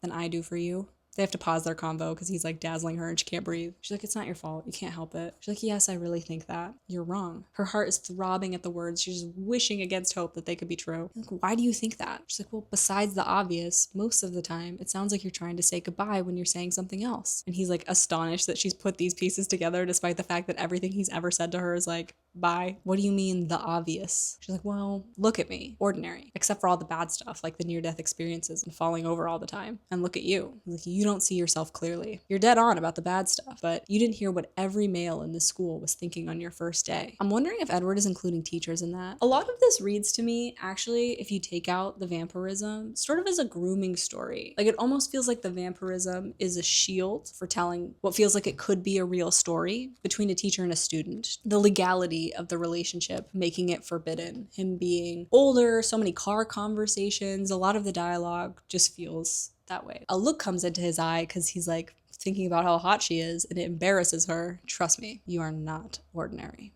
I had to try that a bunch of times to like try to get it. I want it to feel like I'm flirting with you. She's like, okay, well, I'm not trying to say goodbye. And he says, well, doesn't that prove my point? Proves I care more. Because if I can do it, if leaving you is the right thing to do, I'll hurt myself to keep from hurting you, to keep you safe. And you don't think I'd do the same? You'd never have to make that choice. He's like, by the way, do you actually want to go to Seattle on Saturday? Or was that just an excuse for your would-be suitors? By the way, if I had asked, would you have turned me down? Probably not, but I would have canceled later. Why? She's like, well, you've never seen me in gym, but I would have thought you'd understood. Are you referring to your inability to walk across a flat, stable surface without finding something to trip over? Obviously, that won't be an issue. Listen, do you need to go to Seattle or not? As long as it's a we, I'm open to whatever. But she says, I have to drive. Why? I've already told Charlie that I'm going alone, and I don't think he'll ask again, but it'll bring it up unnecessarily if I'm leaving the truck. And also, your driving frightens me. Edward impresses upon her the importance of telling other people that they're together. He's like, incentivize me to bring you back, please. What Bella doesn't grasp, and what I can't emphasize enough, what I did not grasp as a reader, is that Edward is pretty undecided about whether or not he is going to kill her. Pretty undecided on the am I gonna eat her front, because she smells really tasty. And he's really not so sure that the conversation is worthwhile. It keeps proving to be worthwhile, but he hasn't decided yet. He's like, please tell people, that way it'll be harder for me if I kill you. And they have to change the subject because they get too mad about the fact that Bella won't protect herself. Why'd you go to Goat Rocks? Charlie says there's a bunch of bears. And he's like, they're not in season. Laws only stipulate hunting with weapons, and those weapons don't cover teeth. Grizzly is Emmett's favorite. She's like trying to be cool. She's like, what's your favorite? Mountain lion. It's like politely disinterested. They try to be conscious of the environment. No injudicious hunting. There's plenty of deer and elk here, but where's the fun in that? Early spring is Emmett's favorite time because the grizzlies are irritable coming out of hibernation. To help her get a picture, he says, if you've seen a bear attack on TV, you understand what it looks like when Emmett's hunting. What do you like when you're hunting? More like a lion, or so they tell me. Perhaps our preferences are indicative. She asks if that's something that she could see sometime, and he freaks out. He's like, absolutely not. When she can control the fear in her own voice. Too scary for me? He's like, I'll explain later. They have to go to biology. And in biology, they watch this movie, and the whole time they're both struggling through this like electricity where they have to clench and like hunch their bodies to keep from touching one another. And it's a really painful, long experience. I will say, as the reader, it's also really boring. And it's only like a page and a half, but I used to skip it every time. I read it for you this time to make sure I wasn't missing anything, but we weren't. That's just what it is. He walks her to gym and he like touches the side of her face with a look of anguish. It's really alarming. She plays badminton in gym. Mike asks her if she wants to partner up, and she's like, that's nice. He single-handedly wins 3 of the 4 games, and in the first one, she tries to play, but she ends up hitting herself and Mike with her racket, so she just stands in the back, like with the racket behind her back for the rest of the time. At the end of class, Mike is like, so you and Cullen, huh? That's none of your business, Mike. I don't like it. Sort of looks at you like you're something to eat. She just like walks away. Edward is outside of gym and he's like, how did it go? Fine. I picture him like leaning up against the thing. He's like, Newton's getting on my nerves. Did you watch? How's your head? She's pissed because, you know, Bella doesn't like embarrassment. She stomps to the car. He's like, you're the one that said I hadn't seen you in gym. You made me super curious. Just like finagle her way around a crowd of people that are like excited by Rosalie's car to get into the Vovlo. She's like, what kind of car is that? It's an M3. I don't speak car and driver. It's a BMW.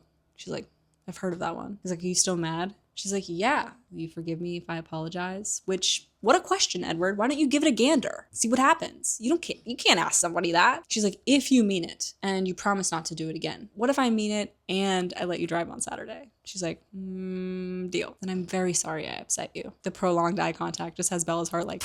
He also apologizes for scaring her at lunch. He's like, I was just taken off guard by the mental picture of you being there. When they hunt, they give themselves over to their senses, and he wouldn't be able to stop himself from undoubtedly killing her. He drops her at home and says, oh, Bella, by the way, tomorrow, it's my turn. Your turn for what? To ask the questions. So this brings me to point one, the fantasy of what drove or drives some of our feral need for Twilight and for Edward. Not only does Edward act as a sort of hero, rescuing her from her distress, all he wants to do is talk to her and know her thoughts and feelings. He spends the entire next day flinging questions about her. What's her favorite color? Brown. What's her favorite gemstone? Topaz, the color of his eyes today. What kind of flowers does she prefer? These are the questions that Bella notes for us, but in Midnight Sun, we get a deeper insight into it, and they're really deep questions. A lot of, certainly adolescent, but maybe even adult dating experience is not like this. It doesn't look and feel this way. In fact, women are socialized very early on to understand that men want one thing. Inevitably, he will leave you for a younger, more beautiful model, regardless of the emotional connection you seem to have, the 3-date rule, why buy the cow, act, whatever, all the bullshit on top of all the media that we consume that reinforces this message for us. We are taught over and over again that it's on the outside what counts. So Edward coming in and being like, hey, you need to think about college and stop worrying about aging. You clearly don't understand my love for you if you think that what you look like is important. And of course, the protection of her virginity, which we will discuss in length.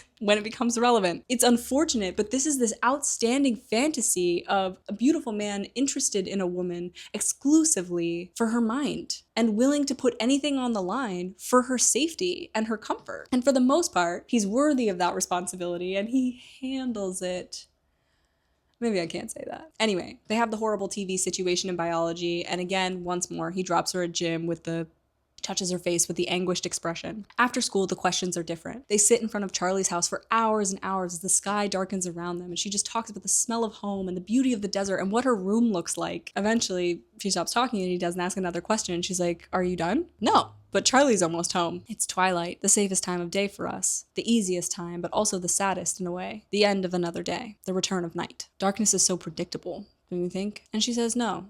Without the dark, we'd never see the stars. And the fandom really latched onto that. That was a big tattoo. So Edward, his vampirism, his darkness, is actually unpredictable in this book because, spoiler alert, he doesn't kill Bella and she can see the stars in him. It's very symbolic. He's like, I could stay and you could introduce me to your dad and tell him where you're going to be, on Saturday. And she's like, yeah, thanks, but no thanks. And another car pulls up. And Edward's like, shit, another complication. And he reaches across the passenger side door and flings her door open, but then cringes away from her. Then once she's out of the car, he peels out of there. Bella, through the rain, is able to make out who it is. It's Jacob and his dad. Hey, Bella, calls Jacob just as Charlie's cruiser pulls up. Jacob is helping Billy Black out of the passenger seat. Billy's eyes are wide with fear and shock, and Bella ascertains that he certainly believes the legends that his son casually dismissed as superstition. Charlie invites him in to stay for the game. Jacob's like, I think that was the plan. Our TV broke last week. And Billy's like, yeah, well, Jacob wouldn't shut up about seeing Bella again. And so they betrayed each other. While Bella makes dinner, Jacob is standing next to her and he's like, hey, because this is a pretty different reception than the one he got on the beach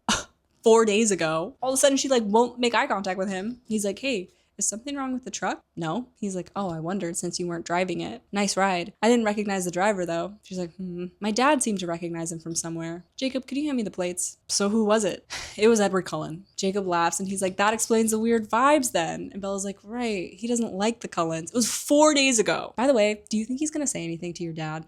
And Jacob seems to read the situation. He's like, no. Bella has to spend the whole night waiting around and watching sports because she's afraid that Billy's gonna out her. The last time Billy brought up the superstitions about the Cullens, truly last time they hung out, and that was the reason for Billy's rant about people talking about the Cullens and whatnot. So once Jacob and Billy leave, Bella's on her way up the stairs and Charlie's like, wait, Bella. And she's like, shit, what? And he's like, how was your day? And she's like, good. My badminton team won all 4 games. And he's like, I didn't know you could play badminton. She's like, I can't. My partner's just really good. Who's your partner? Mike Newton. Charlie's like, why don't you ask Mike Newton to the dance? Dad, he's sort of dating my friend Jessica and I'm not going to the dance. He's like, well, Bella, I already have plans, but if you wanted to postpone your trip, I could go with you. I know I leave you home alone too much. She's like, Dad, you're doing a great job. I never minded being alone. I'm a lot like my dad in that way. Edward spends the next morning asking Bella a lot of questions about the people in her life, asking about her dating history, but there isn't any, so they move on pretty quickly. And then at lunch, I should have let you drive yourself today. Why? And he's like, I'm leaving. Alice and I are going hunting in preparation for their alone time tomorrow, so he's less likely to kill her. And he begs her to cancel. She looks away and she tells herself she will not be convinced to be afraid of him. And she's like, oh, okay, well, I can walk. Bella, I'm not gonna make you walk home. Your truck will be parked where the Volvo is. And she's like, I don't know where the key is. I think it's truly in a pocket of my jeans in the laundry, so don't worry about it. He's like, it'll be there, Bella. He's gonna be on her doorstep tomorrow morning, bright and early. He asks if she wants to sleep in, and she's like, nope. So these are the kind of people that meet at the same time they would have to leave for school. Edward says he's hunting with Alice because she's the most supportive of whatever they've got going on here. The others are mostly incredulous. They don't like me,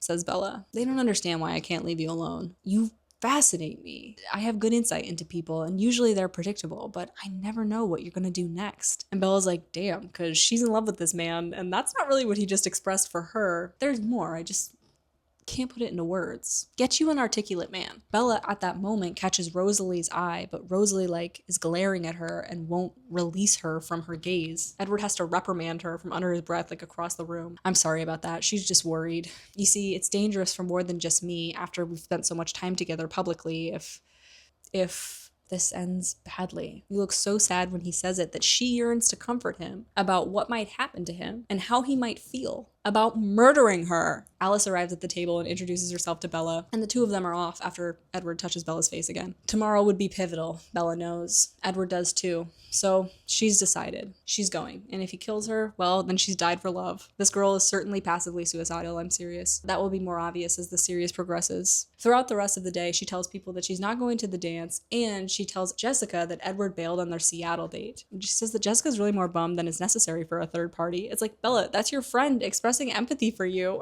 She does all this to protect Edward in case he kills her tomorrow. He won't have to uproot his life or anything. And it's like, I've been this self-destructive before. I'm sorry if you've ever cared so little about yourself and for your future that you have been there too.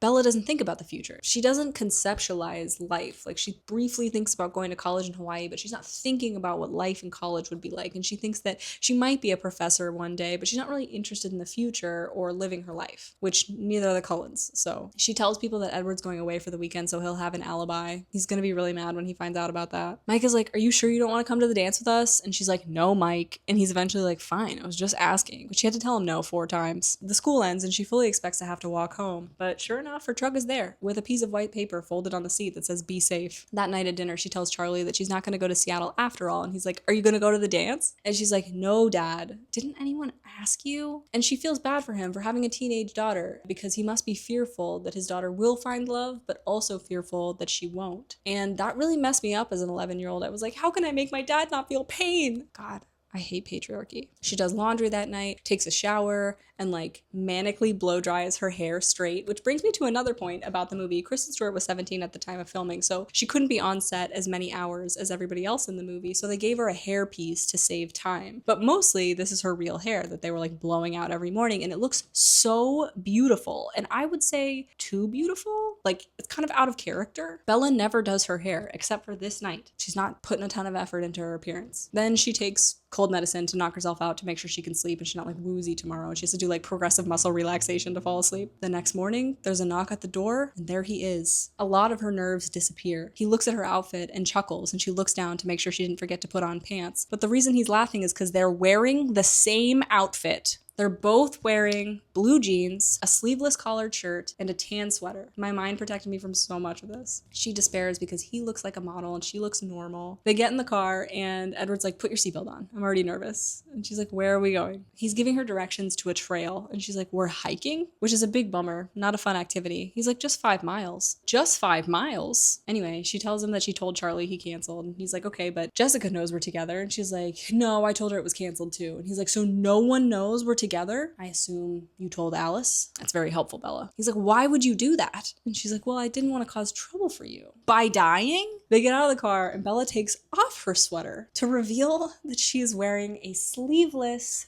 button-up, collared white shirt. And oh, Edward has also taken off his sweater and he's wearing the same. Also a sleeveless, button-up, collared white shirt. And he's unbuttoned his shirt relatively prematurely, I would say, for their hike. And she's just aghast at the marble column of his throat to his Adonis-like chest, perfect musculature. She's looking at him and she just can't believe how beautiful he is. It actually hurts. What's wrong? Do you want to go home? No, I'm not a good hiker. And if you expect me to hack 5 miles through the forest, we better get a move on. And he's like, I can be patient if I make a great effort. And they hike and climb, and occasionally he asks her questions, but mostly she just works to not look at him because looking at him hurts her heart so much because it's so evident to her that they do not match, that he could not be made for her. Soon they reach the edge of the wood, and Bella steps out into the meadow.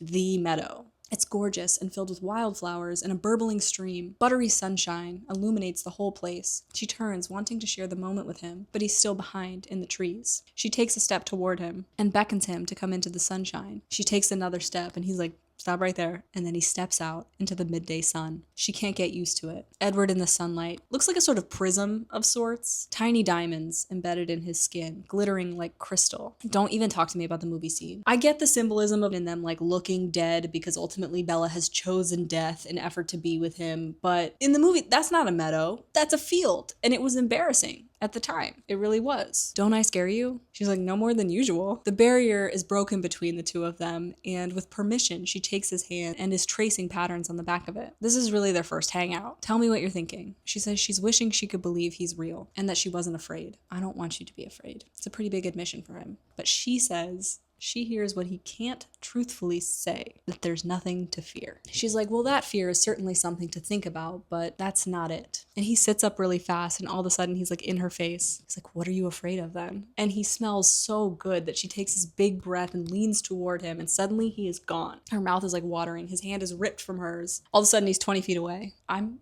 sorry, Edward. Just give me a moment. He walks back and he's like, I'm very sorry. Would you understand if I said I was only human? Then he gives the world's best predator speech. Nothing at all like the aggro movie depiction. Everything about you invites me in. My voice, my face, even my smell. As if I need any of that. As if you could outrun me. He whooshes around the meadow. He rips a branch off a tree. As if you could fight me off. Don't be afraid. I promise. I swear not to hurt you. Please forgive me. I can control myself. You just caught me off guard. Because he almost killed her a second ago. Like, that was the moment. That was like the moment where she almost died. She didn't clock it. She has no idea. I'm not thirsty today. Honestly. And he like puts his hand back in her hand. He's like, please keep going. He's like, where were we? He has to prompt her a few times. He's like, Bella, please talk. And she says she's afraid because they can't stay together. And she really, really wants to stay with him more than she should. You should be afraid of being with me. It's certainly not in your best interest. He says, I should have left long ago. I should leave now, but I don't know if I can. I don't want you to leave. Don't worry, I'm essentially a selfish creature. He says, never forget though, it's not only your company I crave. He explains that he's more dangerous to her than anyone else because her blood sings to him, calls to him specifically. He compares it to a recovering alcoholic being in a warm room with the rarest, finest brandy. He says it was hard not to slaughter her in a classroom full of children. There she was again, just when he was trying to escape her. Only one human in the way in the front office. And Bella's like, oh gee, Mrs. Cope. He says she's his brand of heroin. She probably can't understand as she's not addicted to any illicit substances. He explains that Jasper is too new to the family to be able to discern flavor or scent, but Emmett came across singers twice and didn't end well. Even the strongest of us fall off the wagon, don't we? And she's like, what are you asking? My permission? Like, is there no hope then? He's like, no, of course not. Of course I won't. She's like, I couldn't understand why you hated me so much. He's like, you must have thought I was possessed. I thought you were some demon from my personal hell. The scent coming off your skin. I spent the whole hour trying to decide how I would lure you away. You would have come. Undoubtedly. Force myself not to follow you home from school. Edward took his dad's car to Alaska for a few days, but he felt weak. Who was this frail Bella human to drive him away from his home? So he came back, hunting regularly, taking precautions, sure that he was strong enough to treat her like any other human. He says it was undoubtedly a complication that I couldn't read your thoughts and know your reaction to me. I had to take all these back routes, and Jessica's mind isn't very original. Rude. And even then, he couldn't know if she was saying the truth. He's like, I intended to gaslight you about that first day, but I kept getting caught up in your expression. You were so interesting. And when the van was coming for you, all I could think was not her. Afterward, he couldn't believe what he'd done, given them all another motive to kill you, put everyone in danger of exposure. Later, he says he thought of an excuse, that if your blood had spilled on the pavement, there's no way I could have stopped myself from exposing us, but he knows that's not what was going on in real time. But for him, it was the opposite of a motive to kill her. In fact, he ended up fighting with his family, the worst fight he's ever had with them. He says he watched all the next day for Bella to break her word, to start talking about, Edward Cullen's crazy abilities. But he was shocked that she never said anything. Every day, the perfume of your hair, skin, and breath hit me as hard as that first day. He says, but even then I'd have fared better if I'd exposed us all that first day. Why? Isabella. Bella. I couldn't live with myself if I ever hurt you. You don't know how it's tortured me. The thought of you, white and cold. To never see you blush scarlet again. To never see that flash of intuition in your eyes when you see through my pretenses. It would be unendurable. You are the most important thing to me now. Thing. You are the most important thing to me ever. Thing. I was like, OMG, we were talking about me dying, but now we're declaring ourselves. Well, you know how I feel about you. I'm here, which roughly translates to I'd rather die. And so the lion fell in love with the lamb. What a stupid lamb. What a sick, masochistic lion. Bella asks why he ran from her before. She's like, I can limit the problems for you, try to make it easier. And he's like, Bella, you didn't do anything wrong. None of this is your fault. He leans toward her and he puts his head on her chest. His hands slide down the side of her neck. His nose skims her collarbone. And then he listens to her heart. When he releases her, his eyes are peaceful. It won't be so hard again. So this Meadow scene, like we've talked about, is actually what inspired the book. Stephanie Meyer has said that Edward came to her in a dream and she saw this scene and she needed to know what happened next, and so she wrote it. There's like this press thing where Kristen and Rob, as young people, ask Stephanie questions that have been like pre-written. They have to ask her these questions. And they're young and cool, and clearly Rob and Kristen don't seem to respect the project or the work. And it used to hurt my heart a lot to see the author have to interact with these like two cool kids when she has been so vulnerable on paper. Rob had said in an interview at the time that it was like reading her diary and he was acting out her fantasy and it grossed him out, but he got paid millions of dollars. And he was constantly throwing like mad shade at anyone that did like the movies or the books. And at 13, I was really offended by that. I considered it a great privilege to play Edward and Bella. And I didn't necessarily feel these two people understood and were maybe not worthy of the cause because of that. I feel really lucky because I can see and hear Edward like in my mind because I read the book before Our Paths was cast. And I just felt that as a person a part of any project, it is your responsibility to understand and value the way that other people care about that project, even if you don't respect it yourself. That's just what I thought. Another thing that feels relevant is at the time, Summit Entertainment had picked up the rights to this book, and it was kind of peddled as an indie film. Our Pats and Kristen Stewart, they were in the indie scene at that time. And Catherine Hardwicke tried to warn people. She was like, there's a huge audience for this, but neither of the kids was prepared for the pandemonium that came out of this. They were really young. Our Pats actually has talked about having an extreme panic attack at the premiere, like showing up with hundreds of thousands of people caring about this. I'm kind of under the impression that he didn't really know what he was signing up for.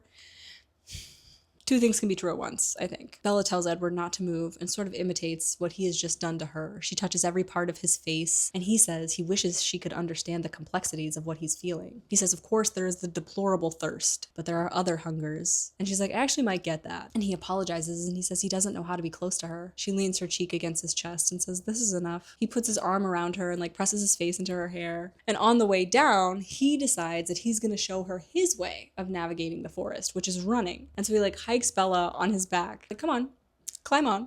She says, I'm a bit heavier than your average backpack. Are you gonna turn into a bat? Like, I haven't heard that one before. She's like, right, I'm sure you get that all the time. Once on board, he grabs her hand and like sniffs her wrist. He's like, easier all the time. He's jubilant. He's not gonna kill her. He's decided. He's through the knot. And then he runs, and Bella hates the running because it's really scary. They like fly through the trees. I get it. I get why it's scary. She's not in any danger, but I understand why it feels really scary. They get back to the trailhead in minutes. It took hours this morning. Bella can't get down. She can't like unlock her hands from around his body, so he has to like gently unfasten her and set her on the ground, which is just so different than the movie, right? Like Edward like flinging Bella around, he would never. Anyway, she has to put her head between her knees because of the nausea, and when she looks up, Edward is right there. He's like, open your eyes, Bella. His beauty stuns her mind. I was thinking while I was running about not hitting trees, I hope. He was thinking about something he wanted to try. He takes her face with both hands. He hesitates, not in the normal way. Not in the way a human man might hesitate to gauge how his kiss will be received. Not even to prolong the moment, sometimes the anticipation being better than the kiss itself. He hesitates to make sure he's not going to kill her if he kisses her. And then he presses his lips to hers. And she like tries to press her body to his, overwhelmed with desire. But they never use the word desire. but that's what it is. She presses her body to his and he goes completely still. You'll learn more about Bella. She's super horny. She wants him so bad. And I think that's another thing that makes her relatable. And we'll talk about it, but I think her ability to want him so bad, we'll talk about it.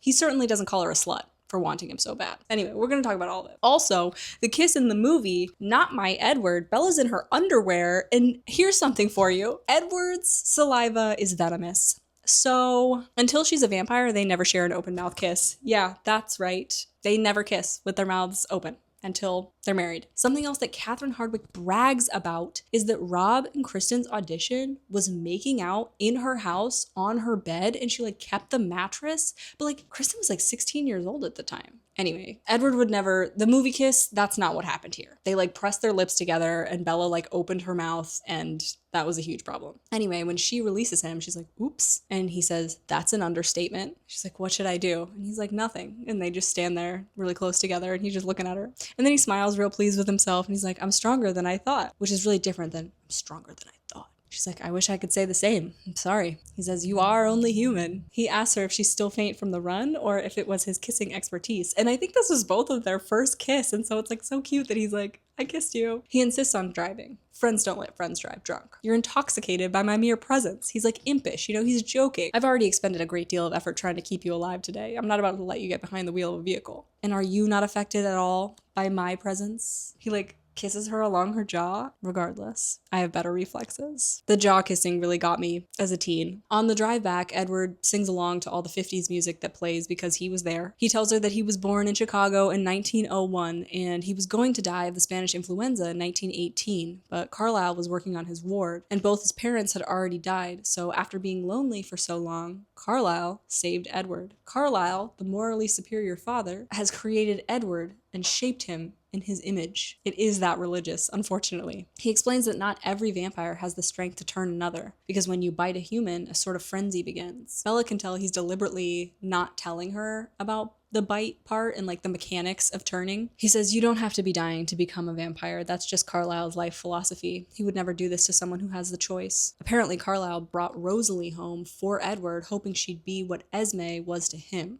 but they never had more than a siblingship between them. Rosalie found Emmett while she was hunting. He was being finished off by a bear, so she carried him hundreds of miles back to Carlisle. Sometimes those two live away from them as a married couple, but the younger they start in a place, the less often they have to move. But they don't really seem to interact with their communities. They don't like people. It's really so Carlisle can play doctor. More on this in Midnight Sun. Alice and Jasper both developed a conscience on their own. Alice found Jasper because she has visions. She saw him and went looking for him, and then brought him to the Cullens. She knew they'd be a family. She'd seen it before it had happened. Edward says she sees things that might happen, things that are coming, but the future is subjective. His jaw is set when he says it. Bella is picking up that there's something going on with Alice that is making him mad, but she seems to be his closest confidant and like main support, so she can't figure it out. He says there aren't that many of their kind, but most of them are nomadic. Their diet demands it. They always have to choose someplace north because if they want to go out in the daytime, they need cloud coverage. So imagine like the sunny days, the Cullens can't come to school. They're just all like sitting in the house, just like sparkling. So that's probably where the myths come from. They've arrived back at Bella's house and her stomach growls and she's really embarrassed. And Edward's like, I'm so sorry. I don't usually spend time with people to eat. Please, I don't want to leave. And he's like, well, can't I come in? And she's like, do you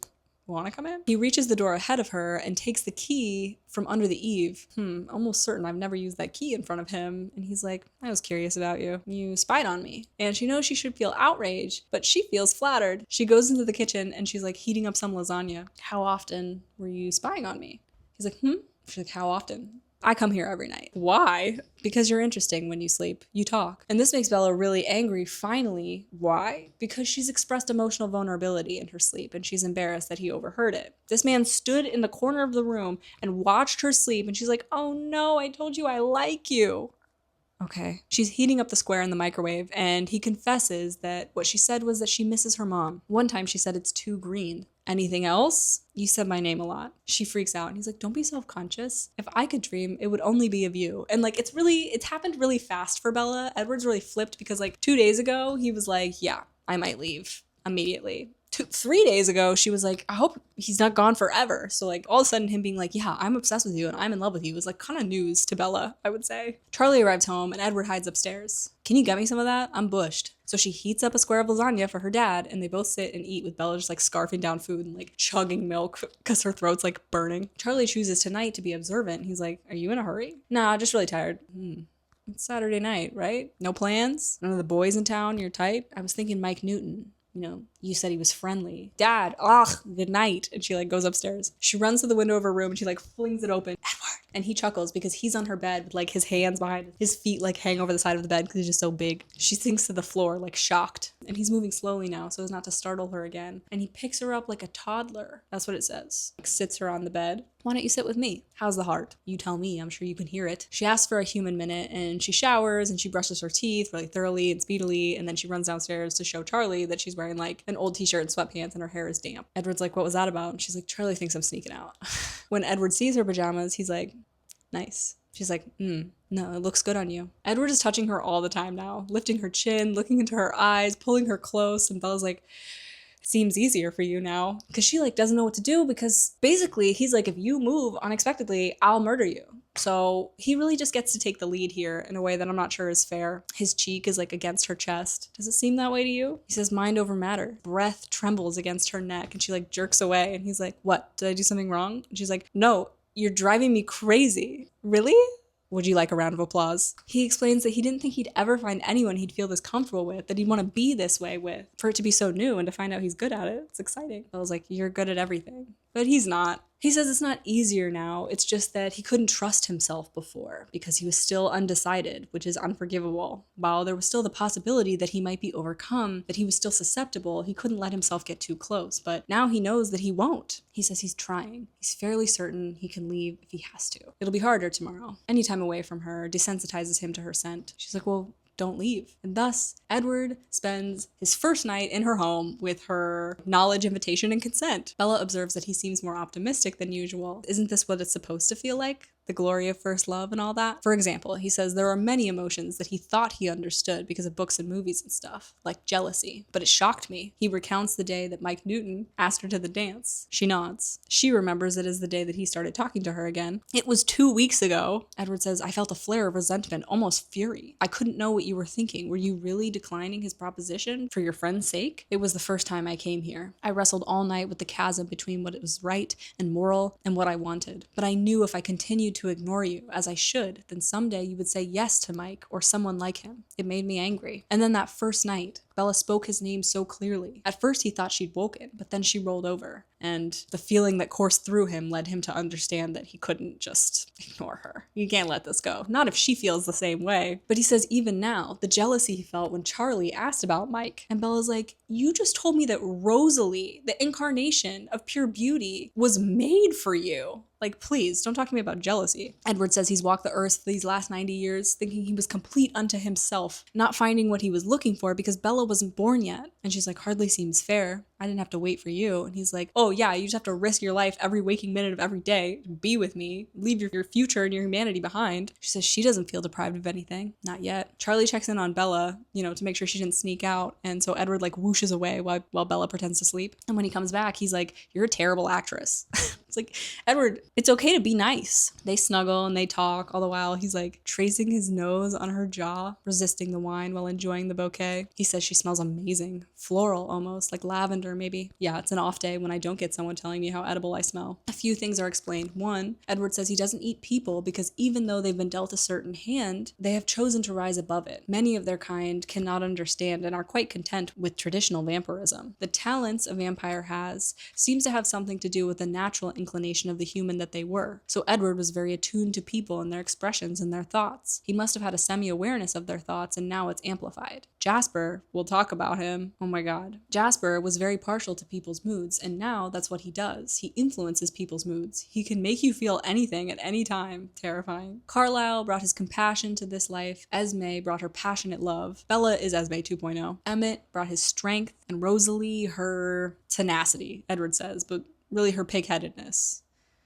She asks where they come from, and Edward says evolution. He says it feels impossible to believe that the same creator is responsible for the orca and the baby seal. And she's like, Am I the baby seal? He laughs and touches his lips to the top of her head. She blushes and asks her next question. It's about sex, but she never says the word sex. And in Midnight Sun, Edward says he's being a gentleman by not naming sex because she didn't use the word sex. But the whole time he's like, I never wanted to be with anyone in a way that was more than brothers or sisters. It's like, so... Anyway, she asks if vampire marriage is the same as real marriage. Are they banging? The human desires are there. The vampire ones are just more powerful. And she asks if the two of them might have that one day. And he says, no, I don't think so. Not only because she would be so close, but he has to work really hard every minute not to accidentally kill her. She's really fragile and he's really strong. They both agree that sex and love are one and the same. And so they both confess to like virginity. And then he hums her the lullaby he wrote for her on the piano. The next morning, she wakes up and it comes rushing back to her. Edward is sitting in the corner of the room on a rocking chair and is like, your hair looks like a haystack, but I like it. He says, Charlie left an hour ago. You're not usually this confused in the morning. She launches herself into his arms, so excited that he stayed. He did go home to change his clothes. What would the neighbors think? The talking came before. You said you loved me. And she's like, well, you already knew that. He's like, it's still nice to hear. I love you. You are my life now. They're not looking at each other when they say that. Edward suggests breakfast to show her that he was paying attention to her human needs. And they go downstairs and she's like, watch me hunt. And she like gets a bowl of cereal and she's about to eat. And she's like, can I get you anything? Just eat, Bella. Today, he'd like her to come and meet his family. And he'd like her to introduce him to Charlie as her boyfriend.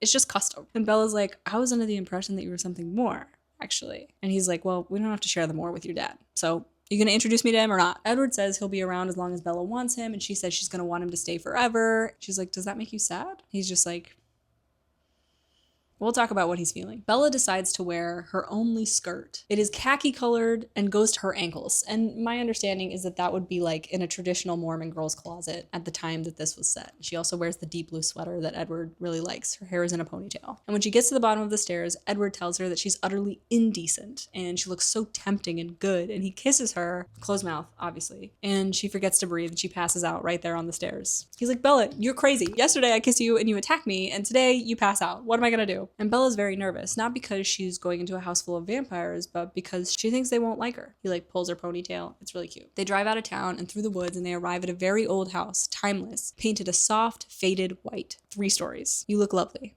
he says. He takes her hand and they go inside. She walks in and the whole first floor has been renovated to be one open room, no walls. Edward explains that privacy isn't super realistic in a world with his mind reading and Alice's vision telling and Jasper knowing how everyone feels about everything all the time. And thus we enter the panopticon of religious oppression. And yet Bella, the consequences-free character, is exempt from the most invasive aspect of this, which is interesting. And many people believe that if Edward could hear Bella's thoughts, he might not have been that interested in her. More on that in Midnight Sun. More on all of this in Midnight Sun. The entire back half of the house is all glass. We meet Carlyle in his official capacity as God/father, and his wife Esme, whom he rescued after she fell off a cliff. She jumped, but Edward edits. More on the story later. Bella is struck by Carlyle's youth, his outrageous perfection. Esme reminds Bella of an ingenue in the silent movie era, like meeting Snow White in the flesh. Another pale whiteness reference. They make no move to approach Bella, and she assumes that they don't want to frighten her. So Bella takes the lead. She steps forward to shake Dr. Cullen's hand. Carlyle, Esme, this is Bella. It's nice to see you again, Dr. Cullen. Please, call me Carlyle. Alice comes down the stairs, and she's like, hi, Edward. And she like runs down. She's like, hi, Bella. And she stops right in front of her. And the other vamps exchange looks because they're like, oh my god, she's being so vampy. But Bella is cool. You do smell nice. I'd never noticed before. Jasper keeps his distance because Edward told him to, and he respects that boundary, and he like greets Bella. Esme says they're so glad that she came, and Esme thinks that Bella's brave. Or stupid, right? I don't think she grasps the danger. Carlyle gazes meaningfully at Edward, and Bella looks away so as not to be rude. Rosalie and Emmett aren't there, to which Bella takes personal offense, feels bad, but Edward says it's harder for Rosalie. She's jealous of Bella, Bella's humanity, her opportunities, jealous of the choices that Rosalie herself did not get to make. And Edward and the other Cullens are going to slander Rosalie a lot throughout the course of the series, and I'm going to have a lot to say about that. We're going to talk about her, because I don't think she deserves any of the judgment that she's getting. She's the blueprint for Nesta,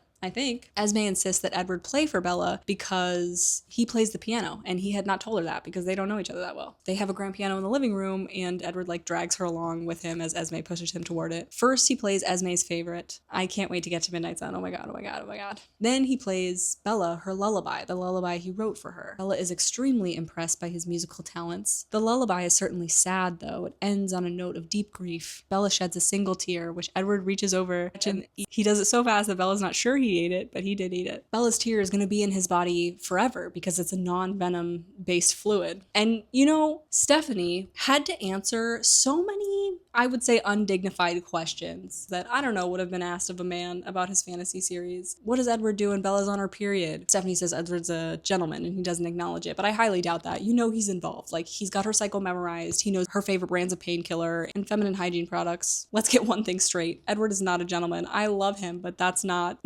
really his vibe. So she had to devise the science of it all, the venom-based fluid of it all, which we'll discuss in detail when the time comes. That's a promise and a threat. And I think that's horrible. I think if this came out now, we maybe wouldn't have asked those questions. And I think it's ridiculous that she had to answer them, honestly. But she did. I'm thinking like right now, I'm thinking about the Duffer Brothers. I'm so sorry, this is off topic, but I was really deep in Conformity Gate. Okay, I really thought that Stranger Things Conformity Gate was real. I couldn't believe that it wasn't real. It didn't make any sense. And I was even further convinced that it was real because the Duffer Brothers refused to answer any questions about the logic of their product. But I'm like, hey, at least Stephanie like gave us answers because we expected them. She could have told us to just like buzz off, but she did not. Anyway, Bella asks Edward what Carlile was saying, and he says he was warning him, not sure if he would share it with Bella, but he says, I am going to share it with you because I'm going to be a little overprotective, more than usual, over the next few days because there are some other vampires coming through town. And Bella like shivers, and he's like, finally, a rational response. He offers to show her the house, gives her the grand tour, Rosalie and Emmett's room, Carlisle's office, Alice's room. It's just called Alice's room, which makes me think that Alice has her own room. Respect. She's like, I'm going to need my space. Bella stops dead at the end of the hallway to look incredulously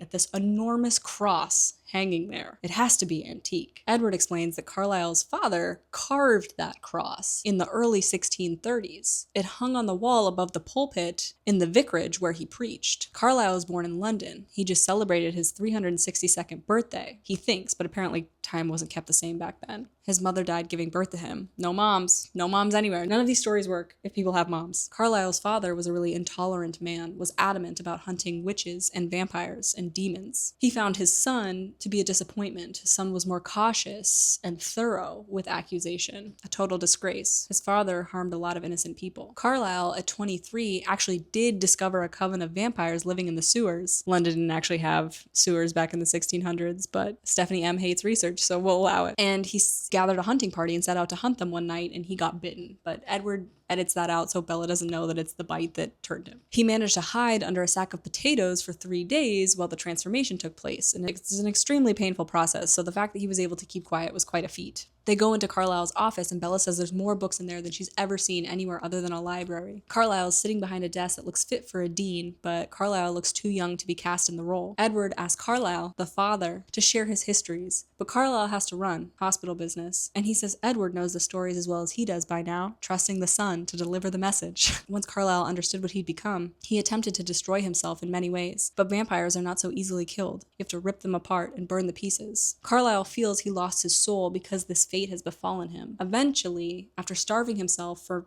a long time, he eats a deer, and he can reconcile that because did he not eat venison in his previous form? And thus began his solitary life for the next 300 years. He made good use of his time, learning and studying medicine, and after centuries of honed skill and practice, he was able to work his passion on humans without the slightest temptation to hurt them. I don't think Carlisle has ever tasted human blood. He's like pure in that way. Edward shares that vampires don't have to breathe, and that's pretty strange for Bella. Edward says it's a bit uncomfortable because it's robbing them of a sense, like closing one's eyes, but they can do it. It doesn't hurt because they're not alive.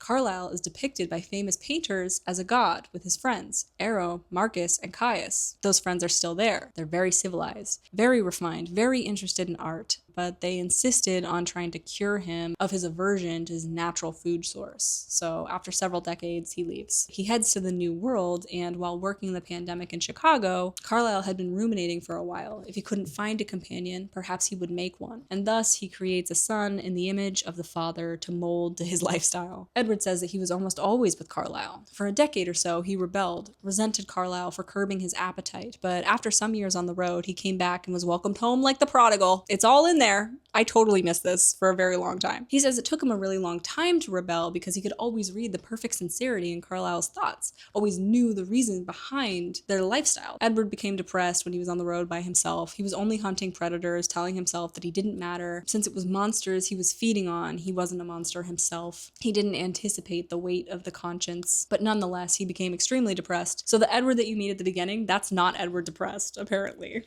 They enter Edward's room, and the back wall is full glass, and on another wall is entirely CDs, which I don't buy. You're telling me Edward's not a vinyl man? Come on. It's organized by year and then by personal preference within that frame. He says, I was prepared to feel relieved to have you know everything. I didn't expect that it would make me feel so happy. And Bella's like, I'm really glad that it makes you happy. And because he's Edward, he's also like really anxious. And so he's kind of like looking at her, trying to gauge her reaction to this. She's like, you're still waiting for the running and screaming. Well, I hate to break it to you, but you're not as scary as you think. You really shouldn't have said that. And he launches himself at her. And he like tackles her on the sofa and he pins her down. She's completely captive in the iron of his arms. And okay, you know the hold on tight spider monkey line. I know you know it. Catherine Hardwicke says she gave Rob a piece of paper and said, choose one of these lines to choose. And she has come out and said that he chose the most unhinged line. But my question is, why was it on the paper? Can we get some of the words from the book in the movie, please?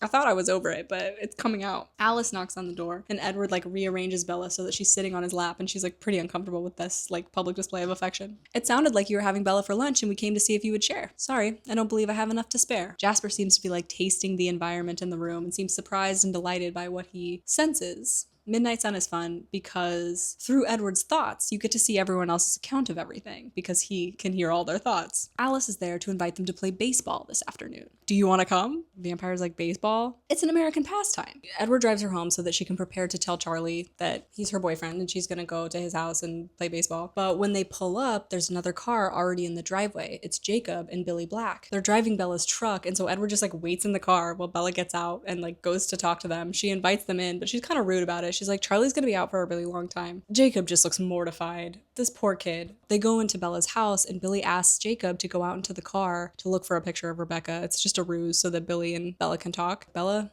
Charlie's one of my best friends. Maybe it's none of my business, but I don't think this is such a good idea. And she's like, it isn't any of your business. And Billy's like, maybe it's Charlie's business. And she's like, but then again, it would be my business if it was Charlie's business, right? And Billy's like, maybe, I suppose. Cullens have something of a reputation on the reservation. They couldn't have earned that reputation though, could they? Because they never go there. And Billy's like, you're more informed than I expected you to be. I just want you to be careful. I will. And he's like, what I mean to say is, don't do what you're doing. And she's like, okay. And Jacob comes back in. Billy's like, Charlie's gonna be out all day, so we're going home. And Jacob's like, we're leaving already? And they leave. Jessica calls to talk about the dance and says that Mike kissed her, and it's a really big deal. They debrief this after Bella has chosen her baseball outfit, but she's gonna be in a rain jacket all night anyway. Charlie comes home and he puts the fish in the freezer, and Bella's like, Billy's dropped by. He brought you like some of Harry Clearwater's fish fry. And he's like, oh my God, that's my favorite. He's like, what'd you do with yourself today? And she's like, hung around the house, but this morning I was up at the Cullens. And he's like, what? And she's like, yeah, I'm dating Edward Cullen. He asked her last night if she liked any boys. She's like, yeah, I met his family this morning. And he's like, which one is Edward? Because he's like pretty freaked out because he's picturing Emmett and he doesn't want his daughter with Emmett. And she's like, no, he's the younger one. He's 17. He's my age. We're in the same grade. Anyway, she says this afternoon she's going to go play baseball with his family. And he's like, you're going to go play baseball with his family? You must really like this boy. And she's like, But she like doesn't say anything like for her dad's benefit or whatever. Edward comes to the door, introduces himself to Chief Swan. He's invited in. They sit in the living room for a second. Bella has to sit on the couch with her dad. They share some jokes at Bella's expense about how she's bad at sports. Charlie tells her not to be out too late, and Edward promises to take good care of her. They go out into the driveway, and Bella stops dead when she finds an enormous red Jeep there. It's really, really big.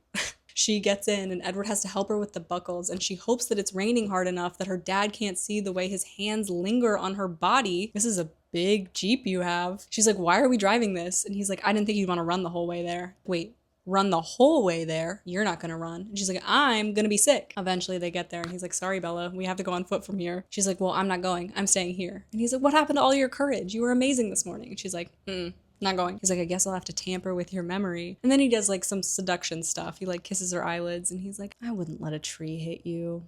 Would I? Are you still worried? Yes. About getting sick and dying. His nose is like drawing lines around her like neck to her chin. Like she like can't breathe. It's super hot to Bella.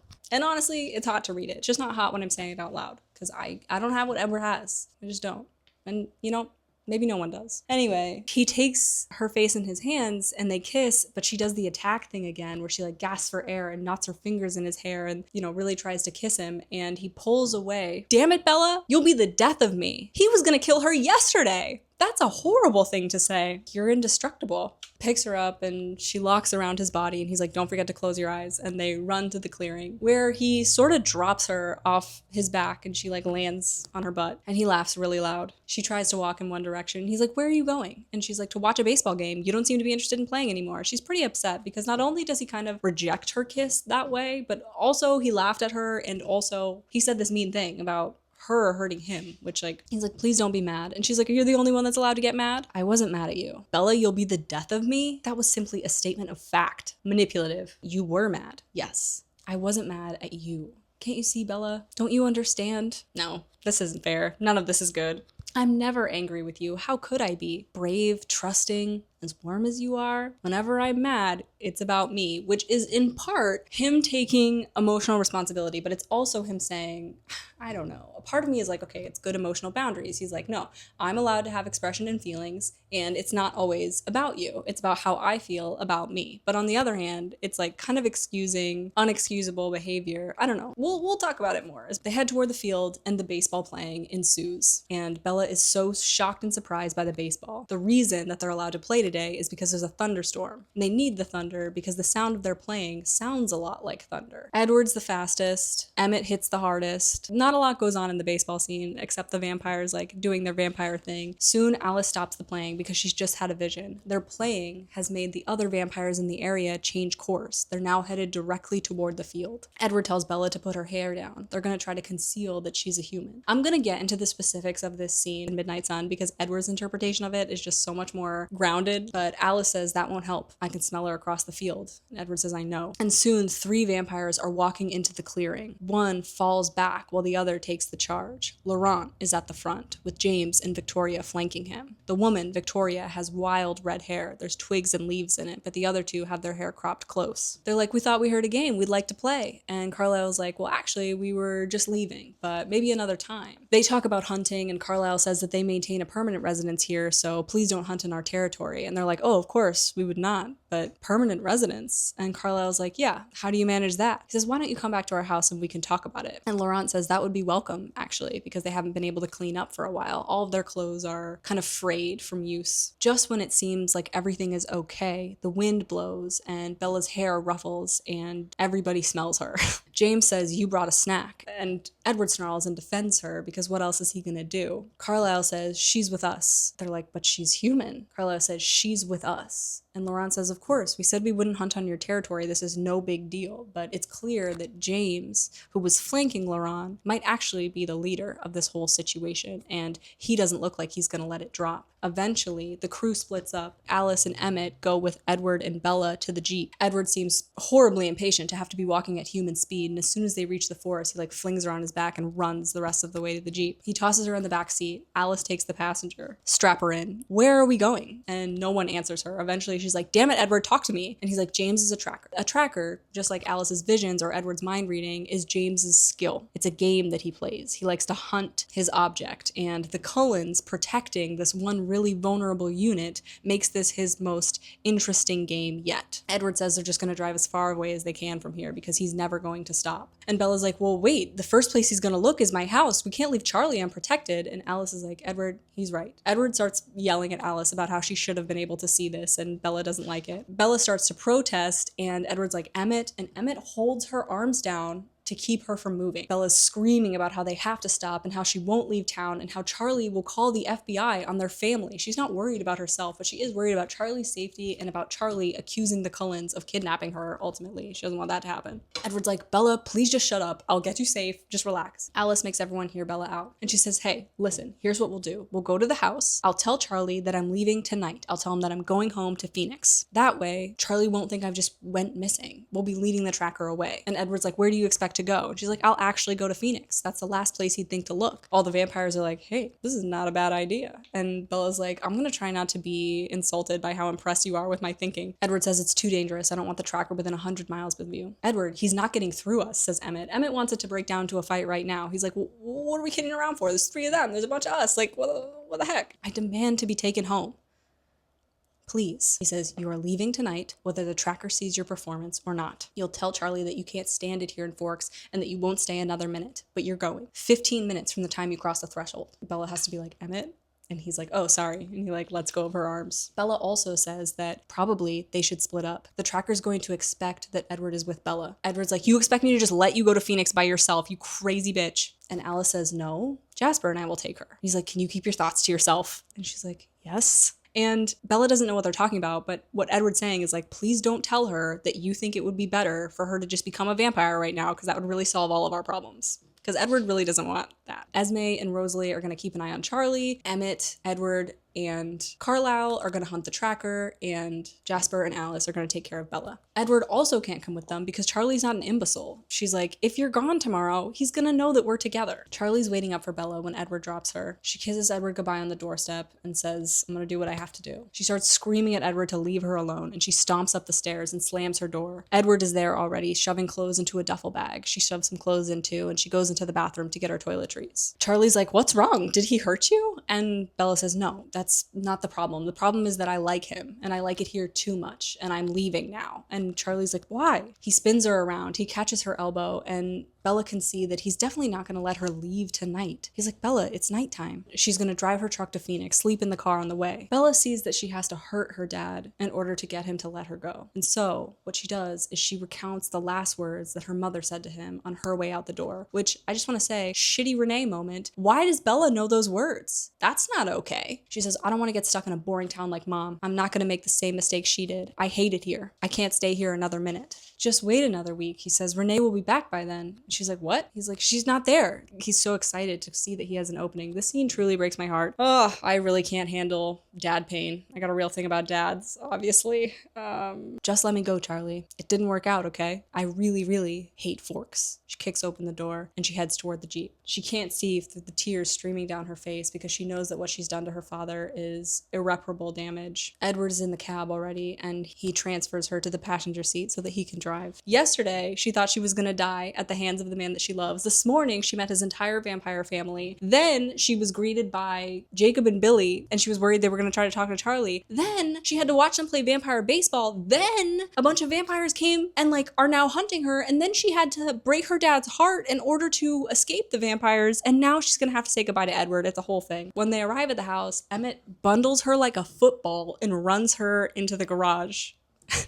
Like a football? Inside the house is Laurent. He tells them that he's never seen anyone as lethal as James. That's why he joined his coven. Laurent says he won't get in the middle of it, but he's intrigued by their way of life, and he's gonna head up to Alaska, check out the other coven that he told him about. As soon as Bella gets clear, they're gonna hunt him. There's simply no other choice. Edward asks Rosalie to switch clothes with Bella, and she's like, no, why would I do that? And he doesn't even regard her. He's just like, Esme? And so Esme picks Bella up and runs her up the stairs and undresses her, and they change clothes. They're confusing the scent. Rosalie and Esme are gonna take Bella's truck in Bella's clothes to try to lead the tractor in a different direction, while Bella gets in a car with Jasper and Alice and goes off that way. Edward kisses her goodbye, and it's a kiss that terrifies her. It's icy and cold. His eyes are dead black, and she's very, very afraid of this parting. They get the signal that it's time to go, and they do. The 3-day-long journey takes only one in the Cullens' fancy car, with Jasper driving and Alice sitting in the back with Bella. She even falls asleep on Alice's shoulder at some points in time. She doesn't remember getting to the hotel, but she wakes up in the hotel room. Alice comes in and is like, I ordered you some food because Edward reminded me that you need to eat. And she's like, did he call? And she's like, no. For several days, they just sit there waiting to hear in this really dreary hotel room right next to the airport, because they can't go outside because Alice and Jasper would obviously sparkle in the sun. And you know, there's a killer on the loose trying to get Bella. Bella and Alice have a conversation at one point in time, and she's like, Alice, will you tell me the truth? And Alice is like, I will always tell you the truth. Because Alice, meanwhile, has been having visions about her and Bella's friendship, and she knows that she can't really act on that friendship until she has permission from Edward, because he's kind of set up a boundary around that. But also, like, it's not happened yet. She doesn't want to scare her. But Alice already loves Bella. And so Alice says, I will always tell you the truth. And Bella says, will you tell me how you become a vampire then? And Alice is like, he's gonna be really, really mad at me for telling you that. She's like, I think I have a right to know. And Alice says, so do I. So she tells her. She says that the only way to become a vampire is to be bitten by one. And what happens is your heartbeat will push the venom through your bloodstream, turning your entire body to this like marble stone, and I guess erasing your skin pigment and your tattoos and stuff. It's a very uncomfortable experience for the human transforming into the vampire because the venom is ultimately a poison and it burns. Alice has a vision. Something has changed. She ends up sketching on a piece of paper what looks like a ballet studio. Bella recognizes it because she actually used to dance there. And Jasper and Alice are like, well, that's not good news. Something has obviously changed that leads the tracker to this ballet studio, and soon Edward calls to say that they lost him. He's apologizing. He's like, I'm so sorry, I failed you. We should have got him. But instead, Edward's on his way to Phoenix right now to pick up Bella, and the two of them are going to go away together. And Bella's kind of like, that sounds amazing, hiding out in a hotel room with Edward. Actually, I can't wait for that to happen. He says that Victoria, the girl that was with James, went all through town but didn't seem to want to hurt anyone. She checked out Charlie's house and eventually went into the school and stuff. What she was doing in there was she was looking at Bella's records, and Edward has just booked a flight to Phoenix, so that's how the tracker finds out where she is. Not rocket science, guys. Bella asks if she can use the phone to call her mom because she's sure that Charlie called her mom. She doesn't want her mom to be like panicking. So she leaves a message for her mom because her mom's supposed to check her messages in the Phoenix house that's still there. No one has cell phones except for the Cullens. They have these like tiny silver cell phones that are like really updated, like new technology. So she calls her mom. She leaves a message that says, hi, I left Forks. Don't worry about me. Call me back at this number. I'll talk to you soon. And James uses that number to call Bella back. And he goes through Bella's VCR videos at her house because he got her address from Victoria at Forks High School because it doesn't protect their records very well. And he calls Bella, pretending to be Renee. Bella walks into the other room to take the call,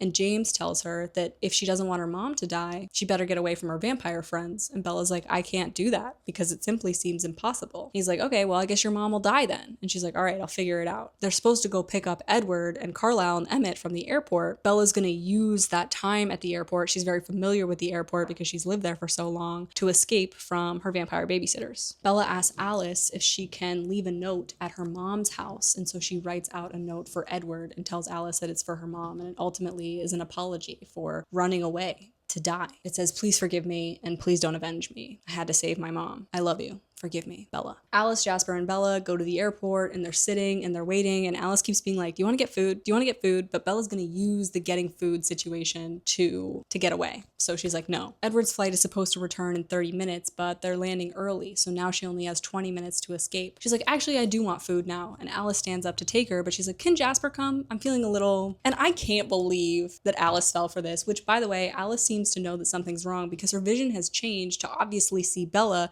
in that ballet studio. So she's like, we're gonna lose her at some point in time, and still this happens, but whatever. Jasper and her are walking toward food, and Bella recognizes the bathroom that she needs to use because there's 2 exits. Jasper, I actually need to go to the bathroom. And he's like, okay, I'll wait here. And she runs in and she books it. She runs through the bathroom, through the airport. She gets in a cab. She shouts her mother's address, and the cab driver's like, that's in Scottsdale. And she throws $100 at him and is like, is that enough? And so he drives her there. When she gets to her mom's house, she runs in and she calls a number that's pinned to the message board next to the phone. It's James, and he says, can you get to your old ballet studio? Because it's a block and a half away. Bella used to walk when she was a kid. Bella walks into the ballet studio and she can hear the panicked voice of her mother, but she soon realizes that it's just a DVD playing on the VCR. I know these words are like so irrelevant now, but that's what it is. James watched her videos and she finds that really violating and invasive. James is like, aren't you mad that I tricked you? And she's like, no, actually. She feels extreme relief that her mom isn't actually here. She's hoping that it's going to be over soon. But then James pulls out a video camera. He's gloating for her, and he's sort of going to make a snuff film because he's like, this was really easy, and sort of the point of this was Edward, and I didn't think it would happen this fast, but I'm not done playing with these folks, so I gotta make something that ensures that he avenges your death. Bella begs Edward not to over the videotape. James sort of tortures Bella. He breaks her leg. She tries to run. He ends up like shoving her back, and she slams into the mirror, and it means her head starts bleeding, and she's relieved because she can see the sort of frenzy in James's eye, and she knows that it's about to be over soon. James picks up her wrist and he bites her, just as her guardian angel flies through the room. His growl makes her feel immediately safe. Bella only understands this through the haze of blood loss, bone breakage, and the venom pain. Carlisle tries to tend to her wounds. Alice is also there. Jasper and Emmett are taking care of James. Don't even worry about that. They kill him, no-ish. I mean, there's just so many of them. Bella starts screaming at the pain in her hand. It's burning. And Carlisle tells Edward that he can suck the venom out because Carlisle has never tasted human blood, so he can't do this for him. Edward doesn't think he's strong enough, but he is. He sucks the venom out of Bella's blood and tastes her blood for the first time, and he doesn't kill her. Bella wakes up in the hospital with Edward next to her. The story that the Cullens have made up is that Bella fell. She tripped. She tripped down 2 flights of stairs and went through a window, and everyone just totally buys that. I was so stupid, Edward. I thought he had my mom. Edward says, he tricked us all. Bella says, what happened to James? And Edward says that Emmett and Jasper had to leave the room. The blood was too much. But you stayed, she says, and Alice and Carlisle too, because they also love you. Edward tells her that Alice had to fabricate all of this evidence at the hotel, and it's so thorough that probably Bella could sue. When Renee comes in, she brags about sleeping at the hospital and tells Bella that she's gonna love Jacksonville. They're gonna move to Florida because Phil got a permanent spot there. She's gonna have her own bedroom. It's just a few blocks from the beach. And Bella's like, I don't wanna come with you to Jacksonville. And she's like, why not? And she like glances over at Edward, who's pretending to be asleep in the corner. And Bella's like, I really like forks. And she's like, okay, well, does that boy have anything to do with it? And she's like, yeah, but it's just a crush, Mom. And Edward later is like, it's just a crush, Mom. Renee's like, Bella, you hate forks. Bella's like, not so much anymore. Bella, he seems very nice and he's incredibly good looking, but you're so young. Bella says this is the first time since she was 8 years old that Renee sounds like a parental authority. Renee's like, I actually was supposed to call Phil. They told me you weren't gonna wake up. And she's like, don't worry about it, Mom. Go for it. It's like she just woke up. Apparently Bella has like a broken leg, broken ribs, tons of blood loss. Edward says he didn't like it when they gave her a blood transfusion because it made her smell all weird. Her mom leaves and she's like, try to be more careful when you walk, honey. And Bella's like, thanks, Mom. When Edward talks to Bella again, he says that he thinks that she should go to Jacksonville. And she's like, why? Someplace I can't hurt you anymore. She's attached to a bunch of monitors, so her heart is just like beating super fast and it's beeping through the room. Eventually, a nurse comes in and says, time for more pain meds. And she says, no, she doesn't want them. She's afraid to go to sleep because she's terrified that Edward is going to leave her. The nurse leaves and she's like, don't leave me. She's like begging him. And he's like, relax, Bella, please. I'm not going anywhere right now. I'll be right here as long as you need me. Do you swear you won't leave me? He puts his hands on either side of her face and says, I swear. Liar. The betrayal. We'll get into it. I'm trying to decide if I'm going to do New Moon, then Midnight Sun, or Midnight Sun, then New Moon, but I feel like it's more impactful if we see how devastating New Moon is to then go into Midnight Sun and look through Edward's little logic about what he thinks is best. Bella's like, do you want me to go away? Are you tired of having to save my life? And he's like, no, Bella, I don't want to be without you. Please be rational. I would have no problem saving you either if I wasn't the one putting you in danger. I'm the reason that you're here. She's like, yes, you are the reason. You're the reason I'm alive on a bunch of different occasions. Bella's like, why didn't you just let the venom spread? I could be like you by now. And he's like, how do you even know about that? He's gonna ream Alice out later. She says, I'll be the first to admit that I have no experience with relationships, but it seems logical that a man and a woman should be equal. One can't always be saving the other. I want to save you too. You have saved me. You don't know what you're asking. I think I do. Bella, you don't know. You're 17 years old. I've had 90 years to think about it and I'm still not sure. Edward says he won't do that to her. He seems very decided on the vampirism front, and he is. And it's a conversation they're gonna have for like at least 1,000 more pages, you guys. Edward's like, what about the pain of transformation? She's like, I can handle it. That's my problem. 3 days. He's like, Charlie, Renee, you'd never see them again. And she's like, I can deal with it. No, you can't. You haven't thought about this. Bella says, I'm gonna die. And he's like, no, you're not, Bella. You're totally fine. You're just gonna have like a scar or two. And she's like, no, really, Bella, you'll be out of here in a few days. I'm dying right now. I die every day. I'm aging without you. That's how it's supposed to happen. That's what would happen if I didn't exist. She says, that's such a stupid thing to say. That's like someone winning the lottery and then taking back the money and being like, yeah, but this is what it would be if it didn't happen. She's like, Alice already saw it, didn't she? That's why you're so weird about it. She's wrong. She also saw you dead, and that didn't happen either, which I think is a pretty aggressive thing for him to say. I would argue that that's a little bit manipulative. You can't just throw someone's trauma at them like that. So where does this leave us? She says,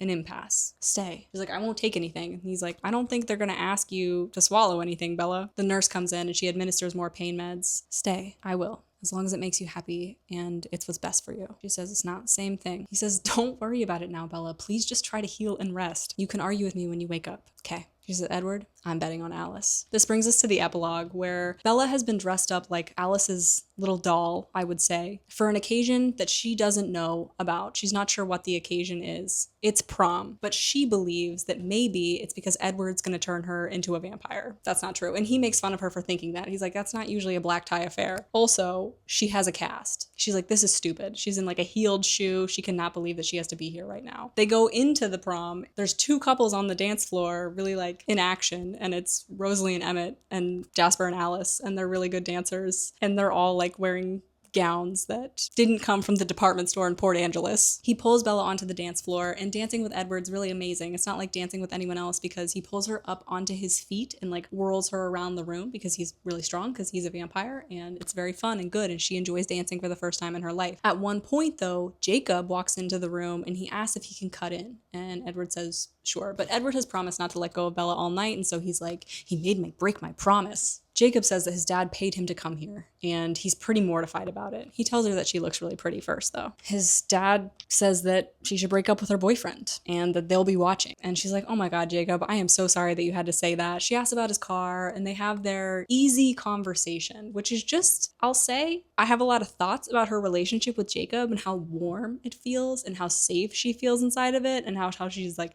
never incoherent with panic, but I'll save it. When his dad found out about what happened to her in Phoenix, he was pretty over the top, very concerned, and Bella's like, I fell. Which sure does sound like the response of a domestic violence victim. It's obviously a faux reason, right? She fell, she broke ribs. Look, Jacob, I know Billy probably won't believe this, but Edward and his family are the reason that I'm alive. I really did fall, and I wouldn't be here without them. And Jacob's like, no, I know, my dad's just crazy, and I'm really sorry that I had to tell you this, and this was very uncomfortable. They smile at each other. She's like, I'll see you later, and he leaves. Edward and Bella are dancing again. She's like, don't be mad at Billy. He just worries about me for Charlie's sake. And Edward's like, I'm not bad at Billy, but his son is starting to irritate me. And she's like, why? And he's like, he called you merely pretty. That's basically an insult with how stunning you look, whatever. I don't know. They go outside and they dance in the courtyard. Twilight again, says Edward. Another ending. No matter how perfect the day is, it always has to end. Some things don't have to end. I brought you to prom, says Edward, because I don't want you to miss anything. I want you to be human. I want your life to continue as if I had died in 1918, like I should have. In what strange parallel universe would I ever be at prom without you forcing me to be here with your vampire strength, you crazy person? Edward's like, you said it wasn't so bad. And she's like, yeah, because I was with you.